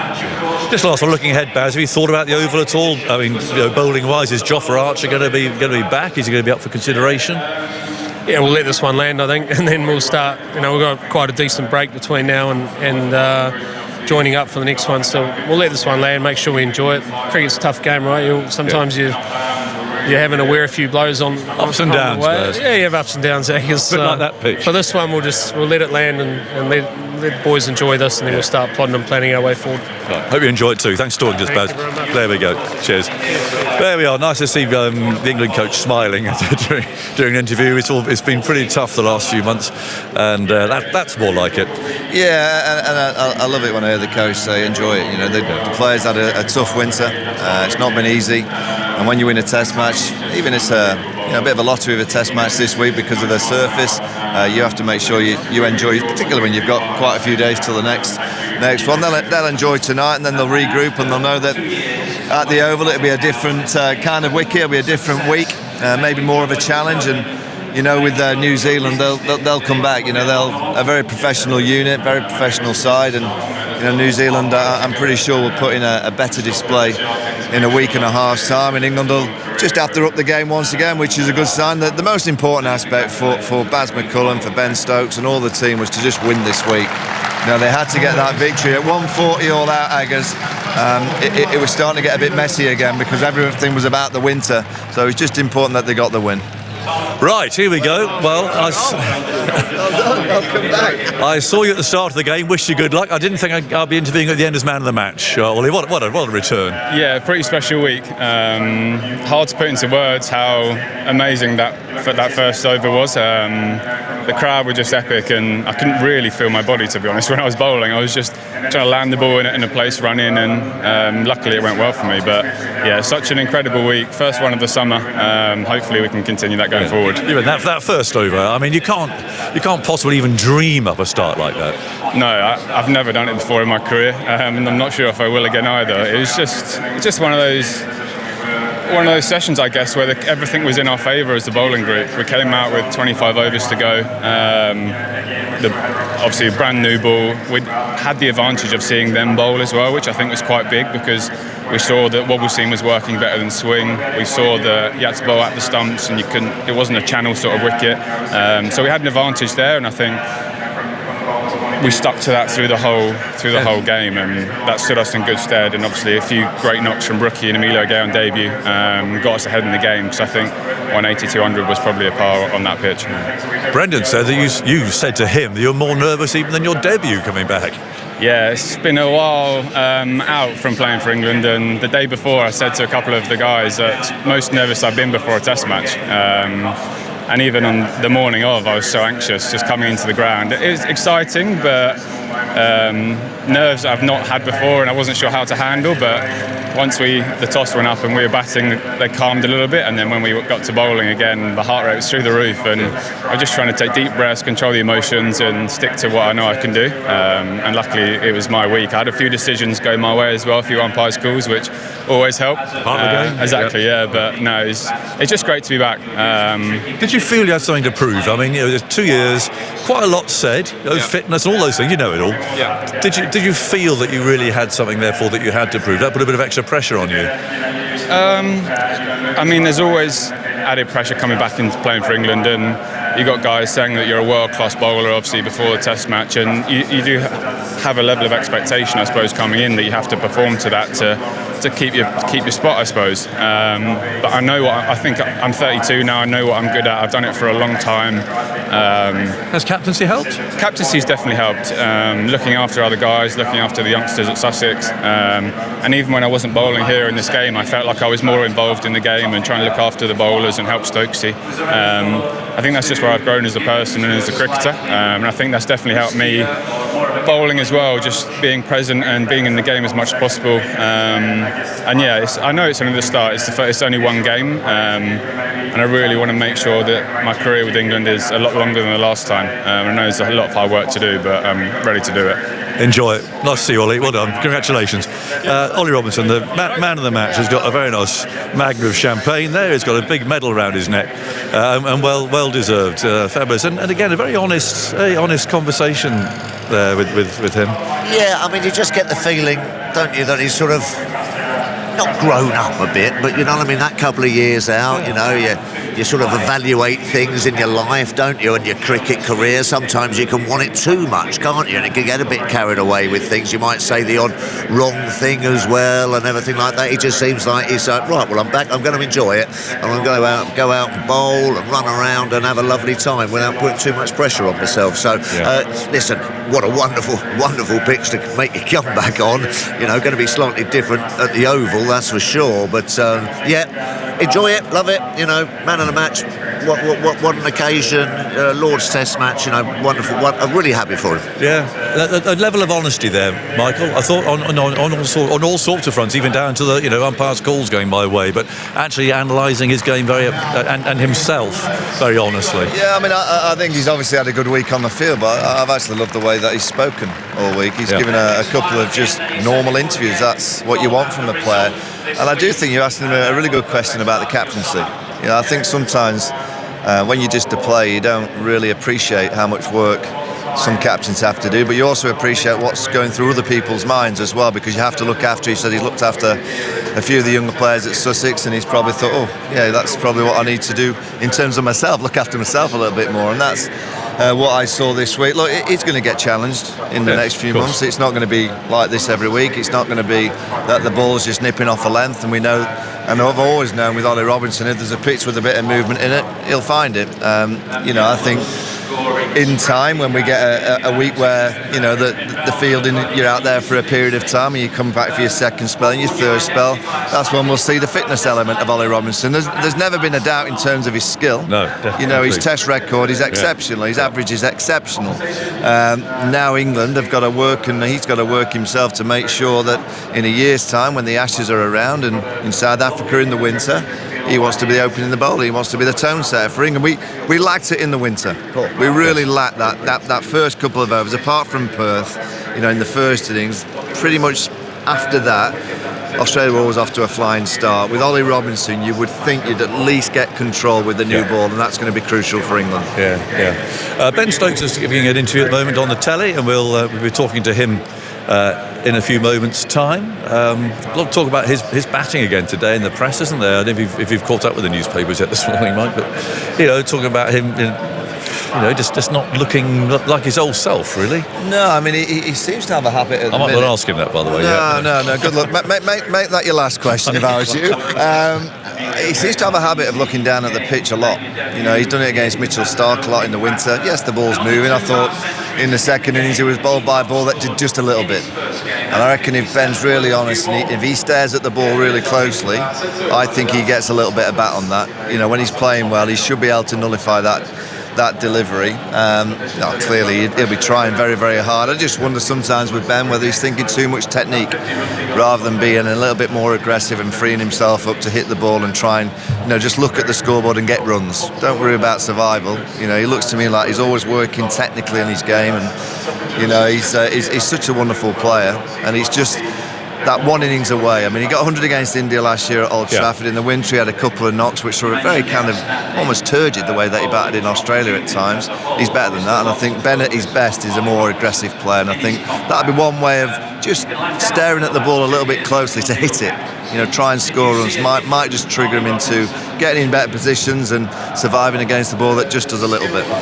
It's often said down in Phil and my part of the batting order that if you put down at number 11, you bat like a number 11. Yeah. Is there any danger that going down to number 7 kind of changes the way that he might view his own batting for a start?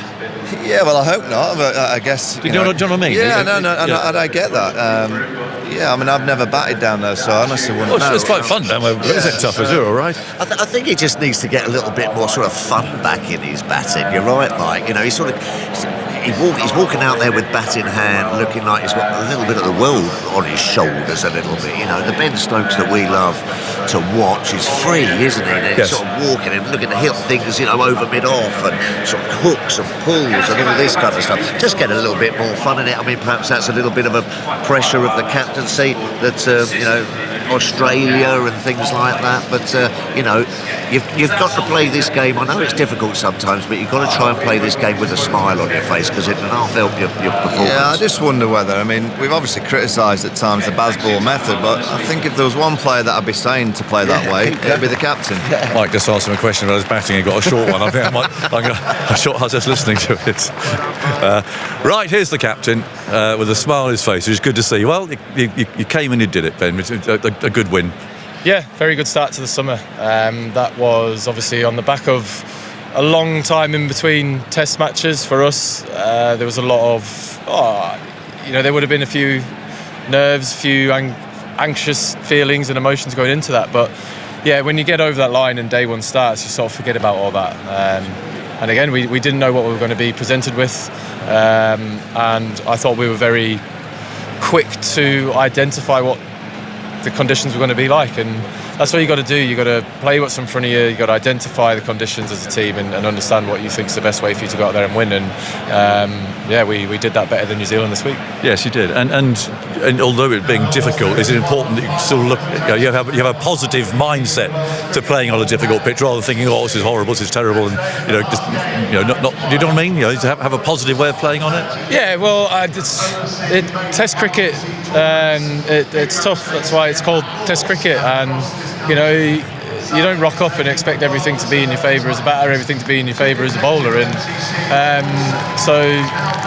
that's the beauty of it. You never know what you're going to get, so you've got to act on your feet quickly. You've got to understand what you need to do as a bowling group, as a batting group, to try and give yourself the best chance at winning a test match. And again, as we did that really well as a team, and we did that very quickly as well. Yeah. Obviously the game was in pretty fast forward throughout the whole time that it was played out there, and I was real happy with the way that we just stuck to our plans. We didn't differ from it, and I think that, considering everything that was coming into this game, I love the levelness of emotions once we got out to the field and once the game started, even at the end of day's play when it had gone good, or when we went through a spell like when we lost 4 wickets for no runs. Just the calmness that was still in the dressing room there, because we knew that we were still in a very strong position, but we knew that we still had a lot of hard work to do to get us even further ahead of the game than we already were. So overall, from an on-field perspective and an off-field perspective, it's been a great week for the team starting off. Yeah, indeed. I'm not going to get into trouble here, but that's the second shortest completed test match ever at Lord's, 160 overs more or less. Have you got anything to say about the surface? It's been talked about a lot. Yeah, look, I think there's two sides to it. For me, it's, again, Test cricket, it's tough, it presents its challenges, and when you get something like that, again, you need to go as a team and go, right, okay, this is what it is. We've got to do this. This is what's in front of us. How are we going to take this on to give ourselves the best chance of winning? And we did that.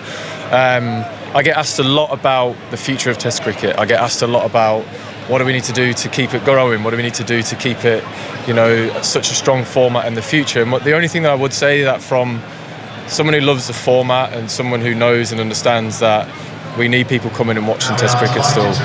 It's played over 5 days. That wicket there, if you get tickets on day one to that, you would have absolutely had a great time. It was wickets going everywhere. There was, balls flying off everywhere, because that's how the batsmen decided the best way to score runs. But that's the other side of it, it's rain. We got to day 4, but if there wasn't any rain, the game's going to end early. Is that what we want to be doing? You sort of want to find somewhere in the middle. We play here a lot, and we've had games play like this. We've had games go to day 5 where it's been tough, slow, and turgid, but there's been a result. Finding somewhere in the middle, maybe. I don't know. I don't know. You don't want a road either. No, you don't want that. Again, it's so tough to say. And it's not like people.